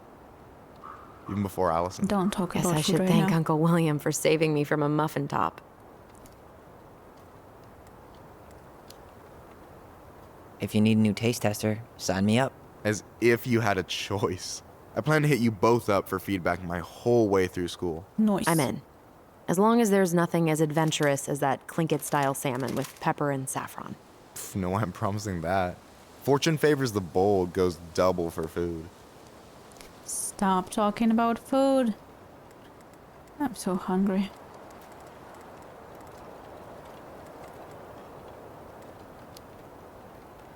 Hey, can I ask you something about this place? Yeah, shoot.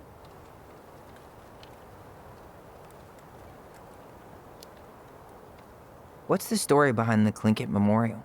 May the memory of our dearly departed never be lost in the chaos of history. That was Uncle William.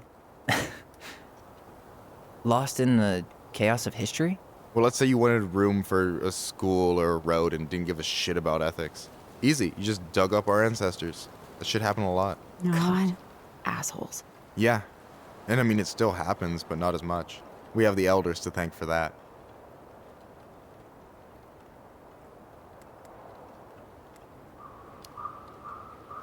I'll stop bugging you now. Well, I'm here if you're ever curious. Talk to you later. You bet.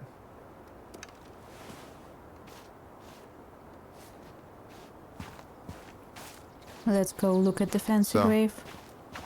How are you, holding up? Everything's such a mess. I thought we'd almost be done packing by now. I'm so ready to put this place behind us. At least Mr. Hollywood Handsome over there is good company. Funny how you never mentioned what your brother looked like before he got into town. They are I just identical thought I'd surprise twins. you.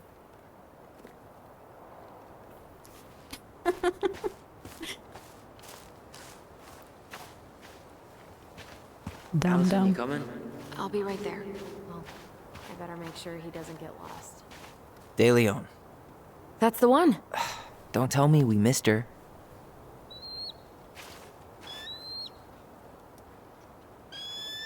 Hello. Hello, Mr. Freedom. Eagle. Kids. It's time.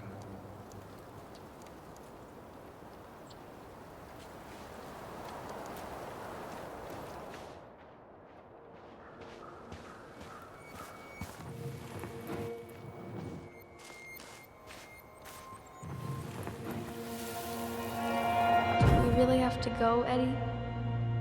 You can hold my hand if you want. Is she at I can walk fine on their my own. mother's grave? It'll be quick, okay? Then we'll get something to eat. The day of the funeral. I barely remember it. That's probably for the best. I don't think either of us are exactly eager to relive what went on behind that gate. So... I know I said we didn't have to visit her grave. But it feels like the right thing to do. Yeah, exactly. I'm pretty sure Tessa is there. At her grave. Come on. Brother. Do it.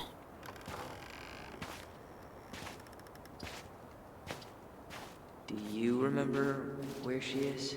No. I mean, for what it's worth, I remember staring at the water during the funeral. Allison, please. I'm not going.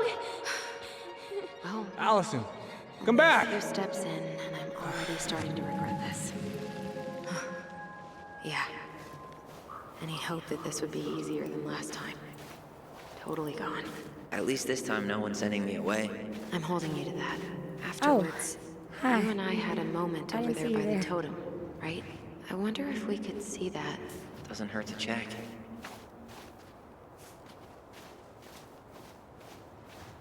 I'm sorry. We didn't mean to eavesdrop. No harm done.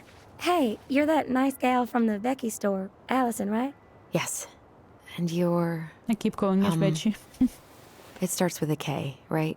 Kendra. Becky. Don't worry. Don't expect you to keep track of everyone who passes through. And you would be... Her brother. I'm Tyler. Pleased to meet you, Tyler. I hope this isn't rude, but where's that accent from? Georgia. Born and raised.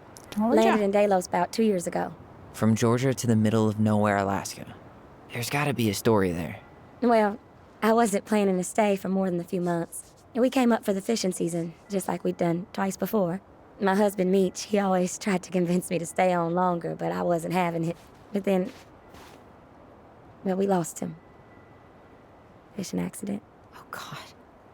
I'm so sorry. Way too many families around here have lost someone that way. Yeah, something's gotta change. Anyway, now it's just me and my daughter, Jaina. And I just can't bring myself to pack us up and leave him here all alone. Do you want to go back to Georgia? Well, that's the real question, ain't it? I never used to like it here. Too cold, too quiet, like a frozen desert. Thousands of miles from family. But these days I finally started to see it the way Meech did. All the beauty. Are you okay? Yeah, I just wish it hadn't taken losing him to get me to come around. I'm realizing now I fought him more out of stubbornness than anything else. That's gotta be hard. Yeah. Don't ever let your own sense of what is come between you and the people you love. It's a real easy way to squander precious time. Do you think you might stay then? Well, my mama's been making the case that Jaina deserves to grow up with family. And she's probably right. But if I'm honest, the solitude here is a bit of a relief. I don't have to worry what 100 other people are up to, just, me and my girl. No matter which way I look at it, there just ain't a clear choice. What do you think Jaina wants? I think she's happy to be wherever her toys are. But when I think of how close I was to my cousins growing up, well, she may not realize she's missing out, but she will be. True. I probably put too much stock in chance encounters, but... You have any thoughts?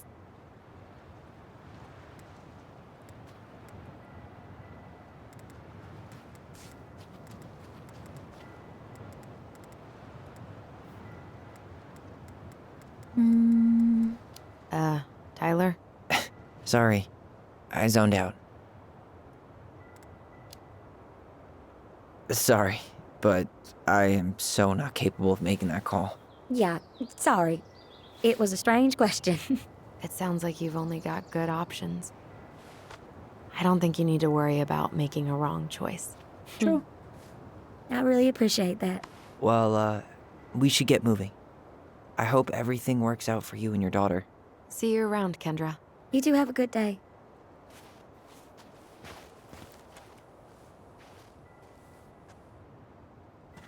That's a fresh picture.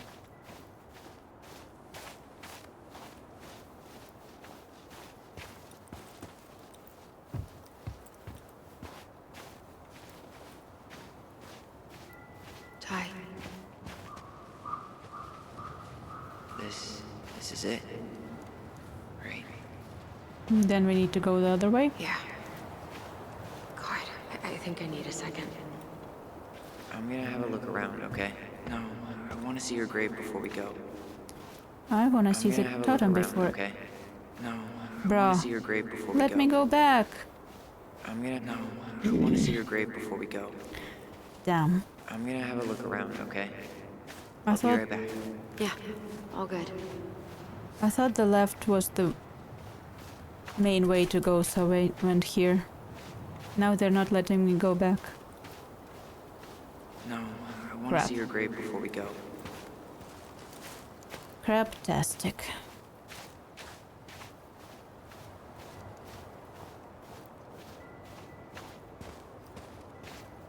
She's got to be here somewhere. Not this one. Still not the one.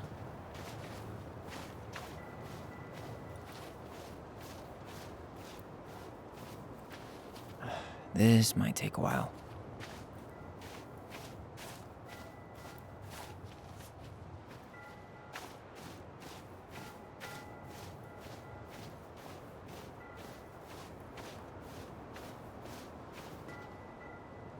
Oops.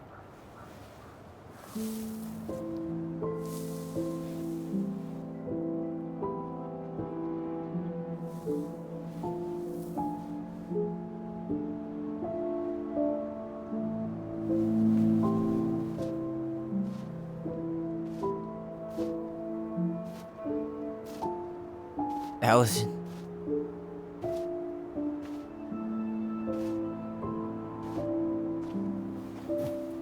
Is that her? What the hell was going on with you? What? Broke? Why didn't you say anything? We were your goblins. You didn't have to do it all alone.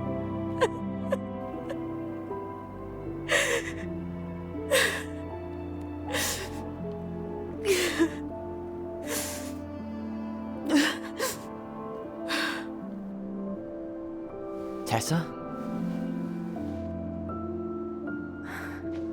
Kids, I wasn't expecting to see. What are you doing here? What are you doing here? Feeling a little guilty, maybe?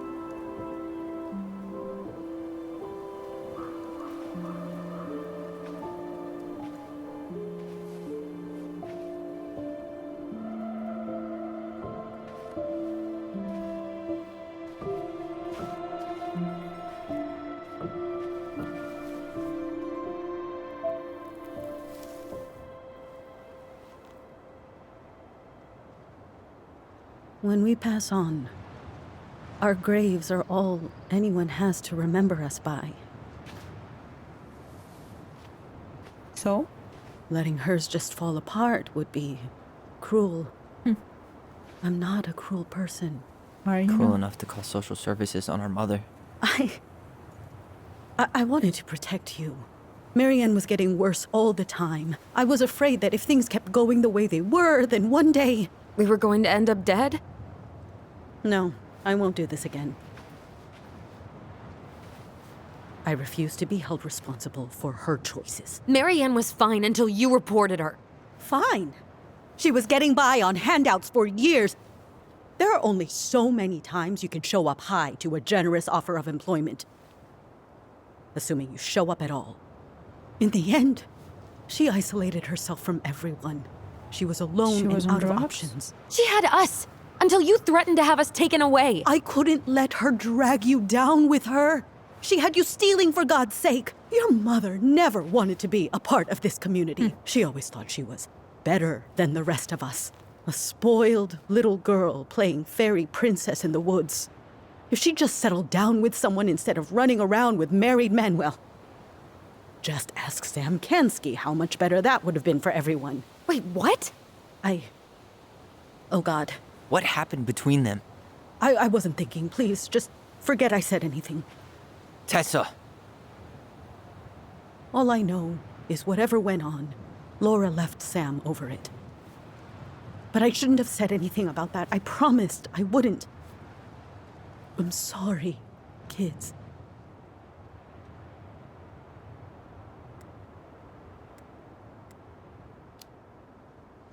I get that Marianne wouldn't let you help her. But there had to be a better way to deal with it. Especially if she was having some kind of crisis. Yes, you're right. There were other things I could have done. Better things. I know I've made mistakes. All I can do now is say that I'm sorry. If I could give you back your mother, I would. I don't deserve your forgiveness, especially yours, Tyler. But if there's a place for me in your lives, I'd like to be there. I don't trust her. I have to know something first. Are you good with who I am? I've been thinking about that since you came home. I believe that my life is better for having lived it by God's word.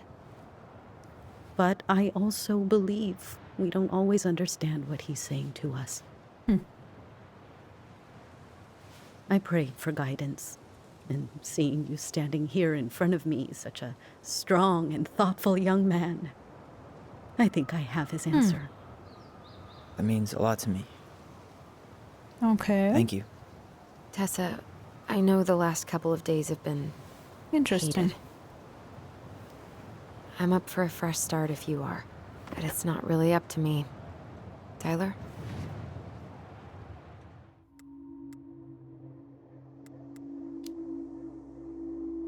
I'm done losing people. And if we can't let people grow, then what the hell kind of chance do we have? Good way Thank to put you. it. Both of you. Kids, I never knew your mother's whole story, but it was obviously very painful. She always said you two were the only good luck she'd ever had. I'm going to try harder to forgive her. I hope you can as well. If That you last two are part in is town tomorrow, unnecessary. come by the cafe. Lunch is on me. There gonna be coconut cake on the menu? You know, I think there just might be. I'll see you two tomorrow then. We'll be there. Can they stop talking about Come on. food, please?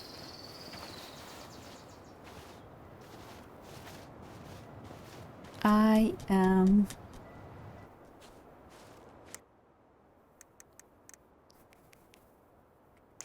That was something, huh? Yeah, it was. I had pretty much given up on her. But Me I too. guess sometimes people change. I know. I feel like a total ass right now.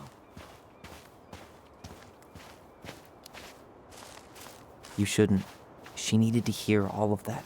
Yeah, you're probably right. Still, I might bring in a peace offering my first day back. Any ideas? Jesus stuff? Maybe I'll just finally bring back that book I borrowed 6 months ago. Good start. Where are you going? To check out the stuff you didn't let me check. Crap.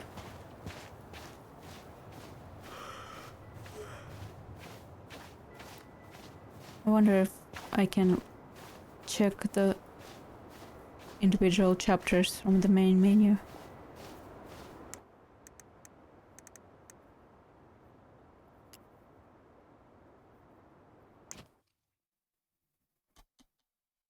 I wanna try.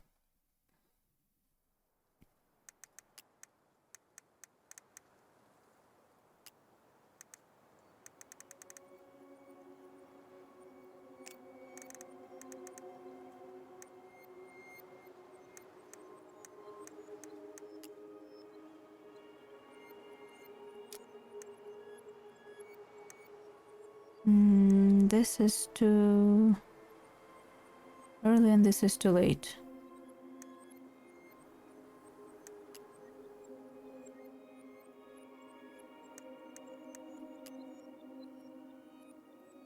I'm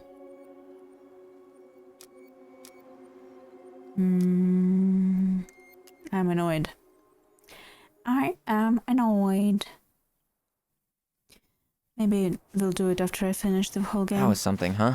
Yeah, it was. I had pretty much given up on her, but I guess sometimes people change.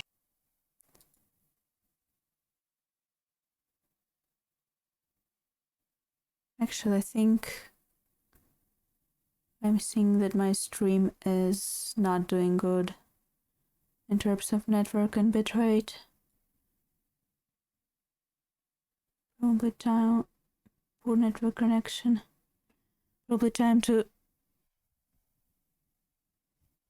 But also, I'm pretty sure I'm very close to the end of chapter 2. I know. I feel like a total ass here. right now. You shouldn't. She needed to hear all of that.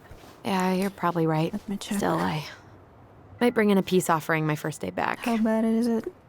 Any ideas? Jesus stuff? Maybe I'll just finally bring back that book I borrowed 6 months ago. Jesus stuff.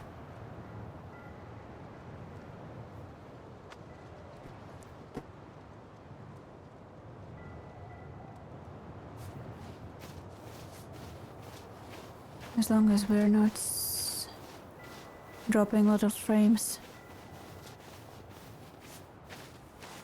You want to sit down for a bit? Nope. Sure.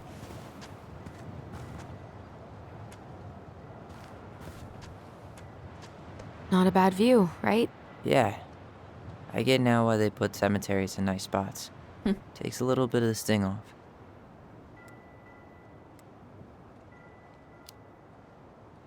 Listen, I know this has been hard. I'm really grateful you saw it through with me.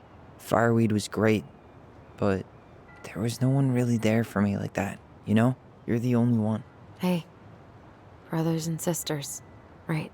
But it's been way more brothers than sisters lately, which is why I'm trying to say thank you. You really don't have to. You saved my life, Allison. Only for you to end up locked up in fireweed for the rest of your childhood. Wait, are you still blaming yourself for that? Don't. It was my choice. It's just... I stole your life, Tyler. And then I totally wasted it. That's not true. You're on your way to Denali. Michael's gonna be a famous chef, and what am I doing? Nothing.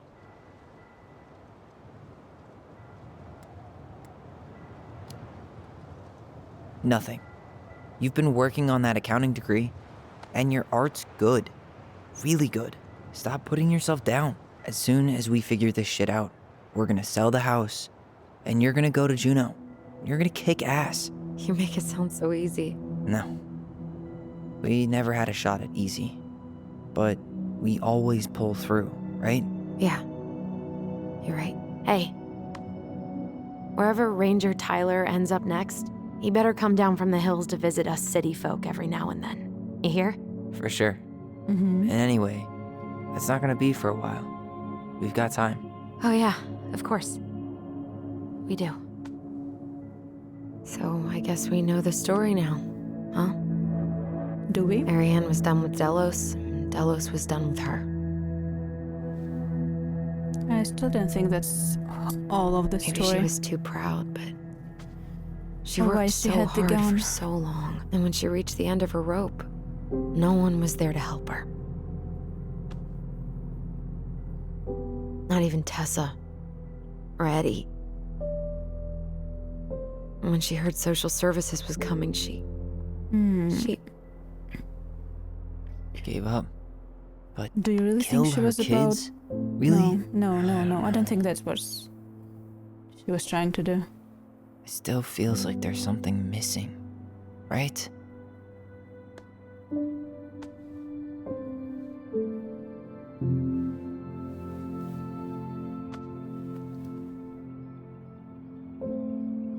You're never gonna understand what was going through her mind.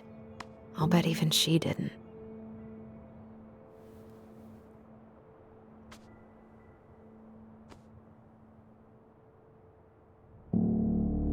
It's probably always gonna feel that way.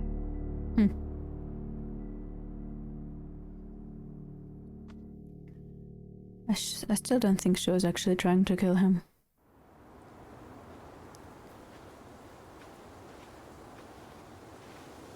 I'm gonna fall asleep the second I hit the couch. You'd better rally. We still have to do some cleaning before bed. Do we have to? Hey, whoever packs the most gets the big couch tonight. Uh-oh. Shit. Allison. I'll get the fire extinguisher. The fuck?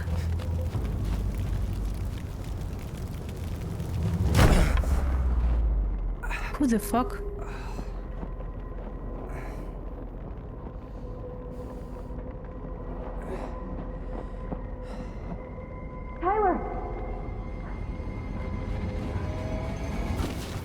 Tyler, are you all right?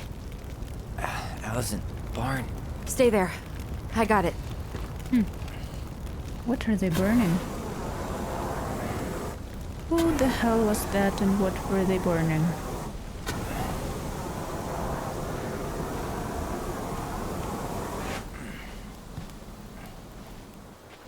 I don't think that was Sam. Too young. And springy. There was a guy. He smashed me in the face with the door. What guy? What did he look like? I'm not sure. I couldn't see straight, and he was all in black. God, why would someone try to burn down our barn? I don't know. But I'm going to find out.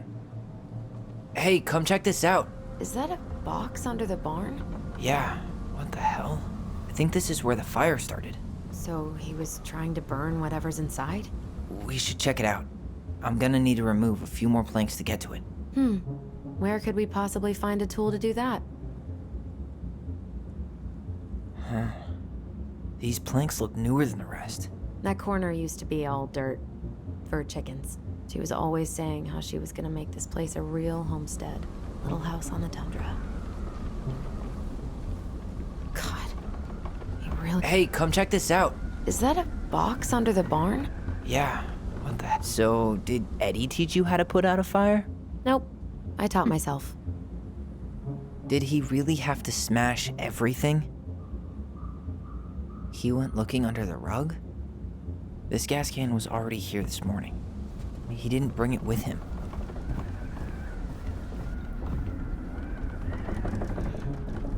None of the valuable stuff's missing. At least you were spared.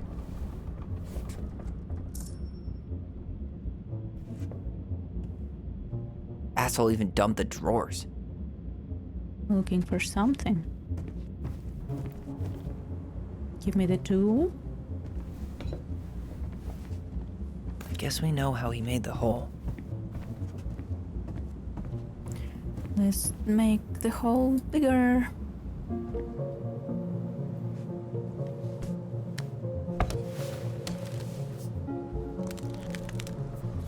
Step back. I'll be fine.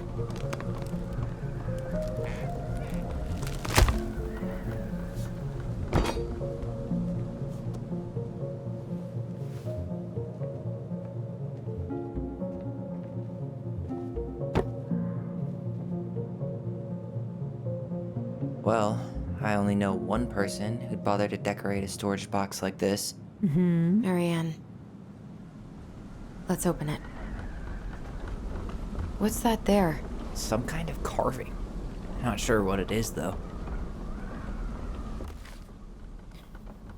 That wouldn't be... Finding anything? Just give me a sec. We wrote a shit ton of stories. Wait. Look. It's the same symbol. The Secret Keeper. Well, let's see if we can find any numbers. The goblins earned their voice. Once upon a time in a deep and ancient forest, the crafty goblin spied on the Secret Keeper as she made her rounds gathering up secrets that the animals of the forest had for sale. "How," said the first goblin, "does she get people's secrets? Do you suppose she peels open their heads?" "Let's find out," said the second. And so the goblins watched the Secret Keeper. They watched her until the stalwart moose came to her, head hanging low. "It was my fault. I chose the uneven trail. I can't remember. The Secret Keeper nodded and gazed into stalwart moose's eyes. Though the goblins could hear anything, they knew she was speaking to the moose, for the Secret Keeper spoke in people's mind with the gift of the voice. After a few minutes, the stalwart moose blinked. "I feel lighter," said the moose. "Did I just give you something?" The Secret Keeper nodded, handing him a coin. The stalwart moose nodded and plodded down the trail. He spied the goblins hiding in the woods and narrowed his eyes, for he knew the goblins were often up to mischief. The two goblins whistled innocently, and the moose was forced to carry on because they were not doing anything obviously bad. I have a question. If these were written by their mother, how did she know about the voice? "I need to know what the secret was," said one of the goblins. "Let's go buy it." So the goblins approached the Secret Keeper before she could stow away Moose's secret. "We want to buy Moose's secret." "What do you have to trade?" asked the Secret Keeper, their voice filling their minds. The goblins produced a silver-handled hairbrush they had stolen from the princess, and the Secret Keeper nodded, and that is how the goblins came to know that Moose's mate had tumbled down a cliffside to her death. Well, now... The Secret Keeper moved on, but the first of the goblins said, "I want to know more." So the goblins followed the Secret Keeper, hoping to find where she hid her secrets. They followed her to the peak of the nearby ridge and watched as she stowed the rest of the day's secrets hide in a cloud. When she had gone, they climbed a high spruce tree that disappeared in the misty sky. They reached out and just managed to dip their hands into the clouds. Their heads were filled with memories, and they snatched their hands back out as they had just thrust them in boiling water. Tears poured down their cheeks. That was how the Secret Keeper found them, crying in a tree. "You stole my secrets. See this. You stole my secrets. See this, Secret Keeper. Give them back." The crafty goblins stopped crying because they saw an opportunity. "What will you give us in exchange?" they asked. "I will give you back the silver-handled hairbrush," offered the Secret Keeper. "For so many secrets? Pah! Shao.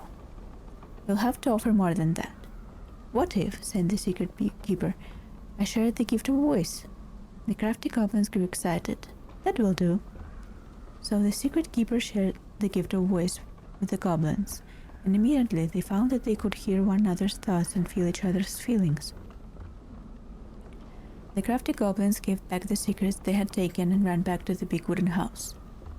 There they found the princess preparing food. They tried to peer into her mind, but they found it was blank. They tried to speak to her using only their own minds, but she could not hear them. It seemed the Secret Keeper was craftier than the crafty goblins, for she had only shared enough of power to let the goblins use the gift of voice with each other, and not with the whole of the forest. And that is how the goblins stole the gift of voice from the Secret Keeper, but why they would only use it with each other.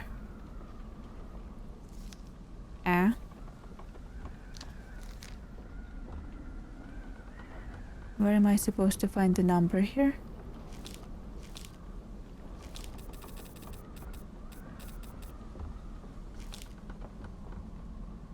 Unless it's 47. 3 0 Wait. 1. Is there a number here? 1, 3, 0. 3 digits. Any ideas? Marianne was never really a numbers kind of person.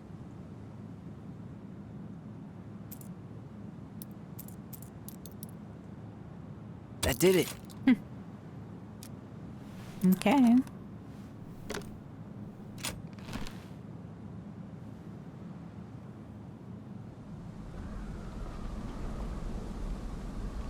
Guessing she didn't know how much of an ass he'd turn out to be. Dear Marianne, I need to see you again. I know how that sounds and I don't want you to think I chase after all the new girls in Dallas Crossing. I've always taken my vow seriously, but something changed when I met you. When we're together, I feel like I'm doing 80 down the highway and with my lights off, and I never want to stop. I know it isn't right, sorry. And we both have a lot of lose, but I need to be with you again. I hope you feel the same. Heart symbol. Yes, I bought you a little something for next time. I can't wait to see how it looks on you.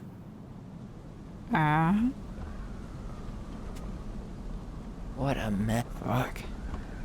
That's rough. Marianne, I'm sorry you're in this This situation. guy tried to push Marianne to get an abortion. I know you feel you'd Even though make she a wanted to keep us. great mother. I don't doubt you will someday, but right now we have to be sure we don't ruin their lives. My marriage hasn't been happy for some time, but she doesn't deserve this. But mostly I'm worried about you. People here talk and I don't want you to have to go through that. I know money has been tight, but I'll go what I can to help you with the right thing. Just let me know how much you need.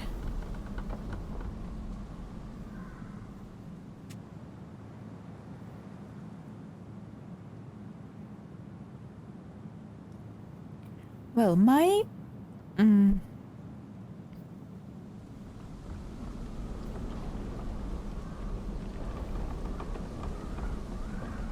Where did he even come from? I didn't notice any cars on the way in. He bailed behind the barn. After that, your guess is as good as mine. Should be easy to see where he went because of the snow, right? Unless, you know, he was wearing hover shoes.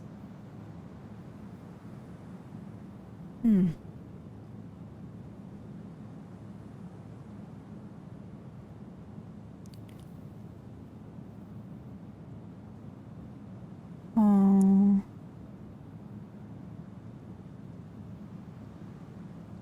Crap. I wanted to say it's not the same person because the way Marianne is written is different. But then the other parts of handwriting kind of look very similar. The U looks very similar. I mean, Y-O-U.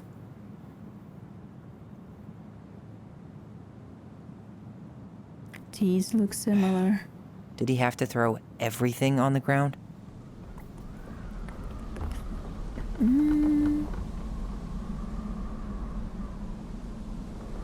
Crossing.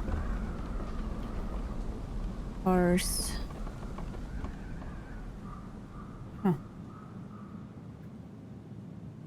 Is it bad that I don't want to believe that this is Sam? That's everything.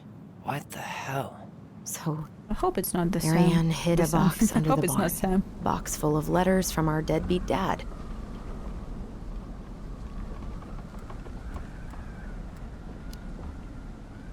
He turned the whole place upside down and didn't take anything.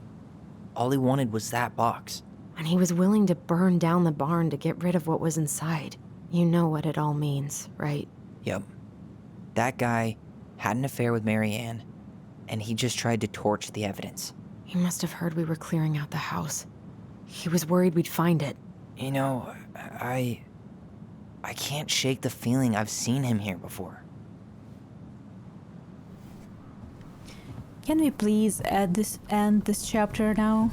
Please? My network is dropping frames. And it's been 4 hours. It's time to end the chapter.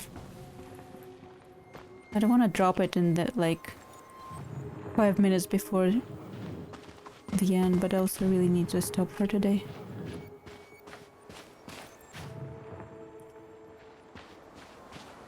Where is the shit?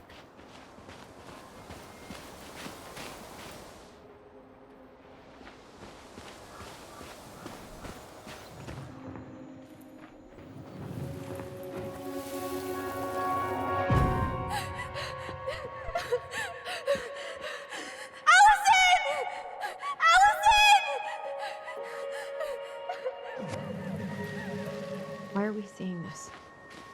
Because he I don't was know about you, but I haven't here forgotten that night. anything about that night. I would have said the same thing, but something felt different. I need to see the rest. But you know what happens down there. That's the thing. I'm not sure I do. All right, let's go.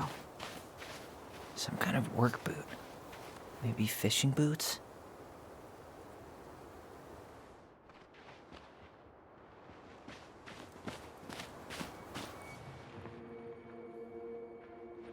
This is where I tripped.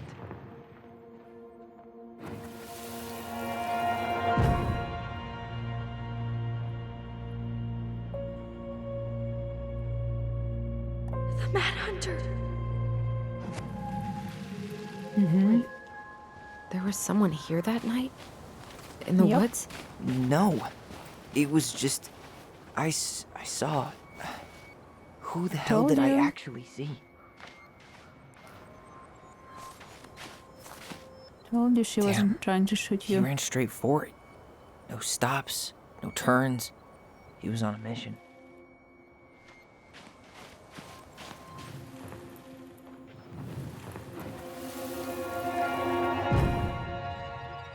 Is there someone over there? The Mad Hunter. What? No. That was the Mad Hunter. What? What are you talking about? That night, I thought I saw the Mad Hunter in the woods, but I guess it was just some asshole. Some asshole who just fucking stood there and watched while our mother chased me with a shotgun. Do you think it was the same guy? Maybe. I mean, it had to be him, right? They were wearing the same fishing gear. Yeah, unless everyone who wants to mess with us is coordinating outfits. And wait, he was here once before, wasn't he? A few days before Marianne died? Maybe? Hold on. Do you feel that? Trail ends here. It looks like he jumped into the gully. Hey, are there footsteps on the other side? Yeah, that must be where he climbed out. Well, he's long gone. Footprints, not footsteps.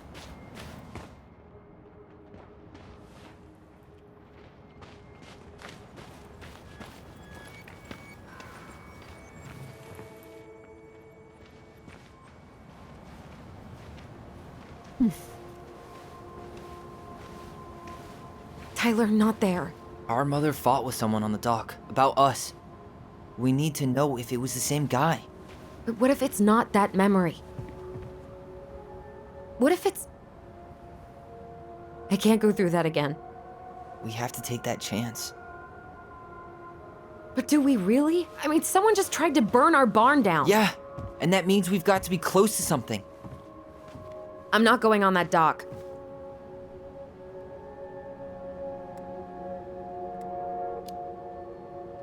Just one more time, please. There's always just one more.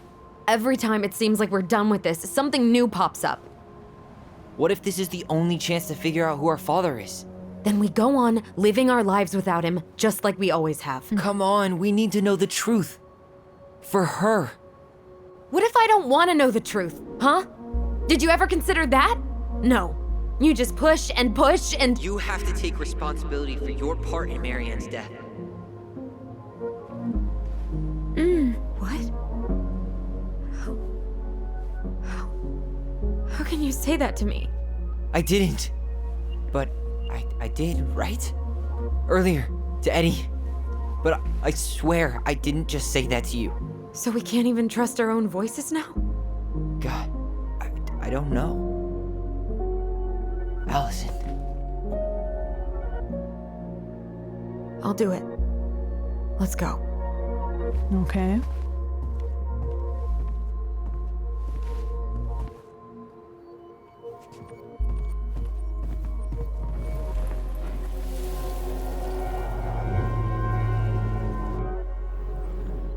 Gambatte.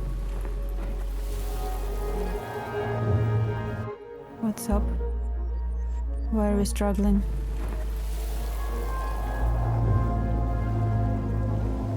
We can do it. Don't let go.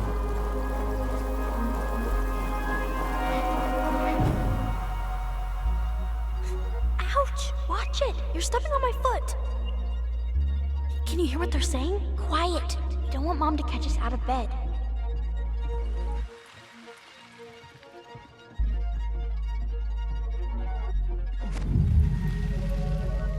I told you that would happen. We almost had it though. That was us watching Marianne fight with that guy. Try to focus on him, alright? Don't think about anything else.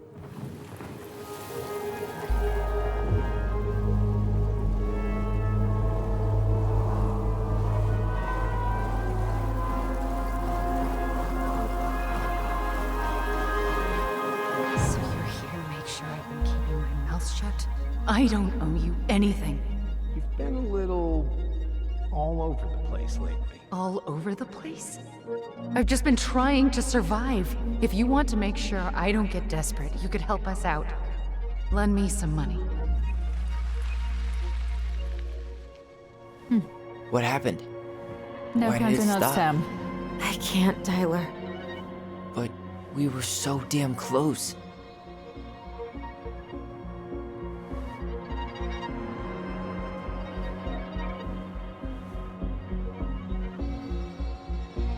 She recognized the voice. Or not. No, she can't. She's blocking I'm it sorry. off. But I'm done. That's it? You're just giving up, just like that. You can't do this. We owe her. Marianne is gone, Tyler. And nothing we do is gonna change that. Don't go, please. You can't keep running from this alley, or it's only gonna get worse. That is true.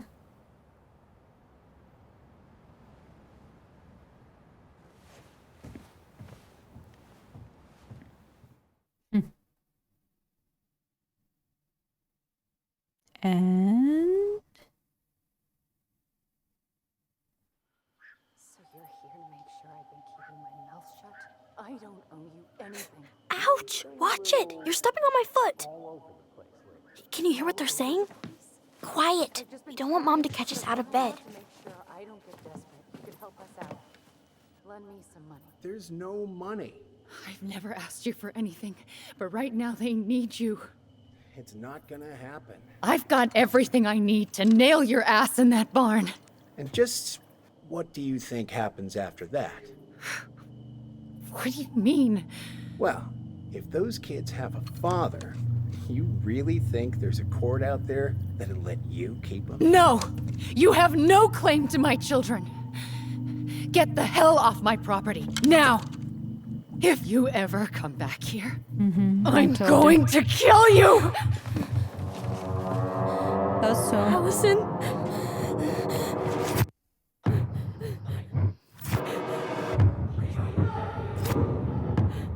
that is a twist though. I'm going to kill you. No. No. I'm going to kill you.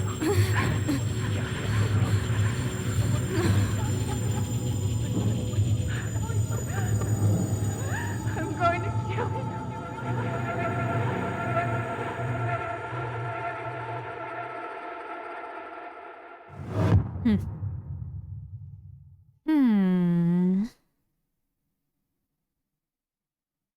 The last part is interesting because it somehow overlaps the things she said the night she died. So there might be a twist there with their perception as well. But I have been saying that she was not reacting to his haircut and wasn't actually telling him that she's gonna kill him. She was definitely speaking to someone else that night. I don't think we know who just yet. I think they're gonna let us to Sam first next episode. But I don't think Sam is the father, and I don't think Sam is the killer. I mean, the cause of her death. I think Sam is just another guy who's been in love with her. But we'll see. That's just my prediction. Maybe I'm wrong. I will have to check how bad the stream got at some point, because I think it's fine now, but there were some drop frames a while back. It kept telling me the connection was unstable. I hope it wasn't too bad.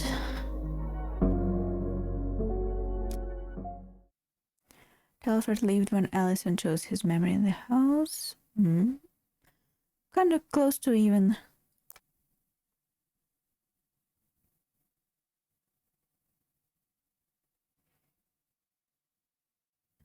Most people make the same choice. Most people forgave Eddie. Eddie was touched. Most people chose to flirt with Michael.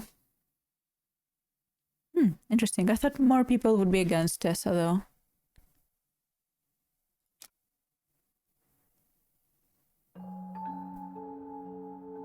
Nope. We are done. And chapter 3 will be next time. Bow, bow, bow. I will finish the game first, and then I will probably come back and try to see the scenes, the elements I missed, after everything is done. Thanks. No. Thank you everyone for stopping by. And I hope you enjoy the story, and I'll see you next time before my internet gives up again. Bye bye bye bye bye bye bye bye bye bye bye bye.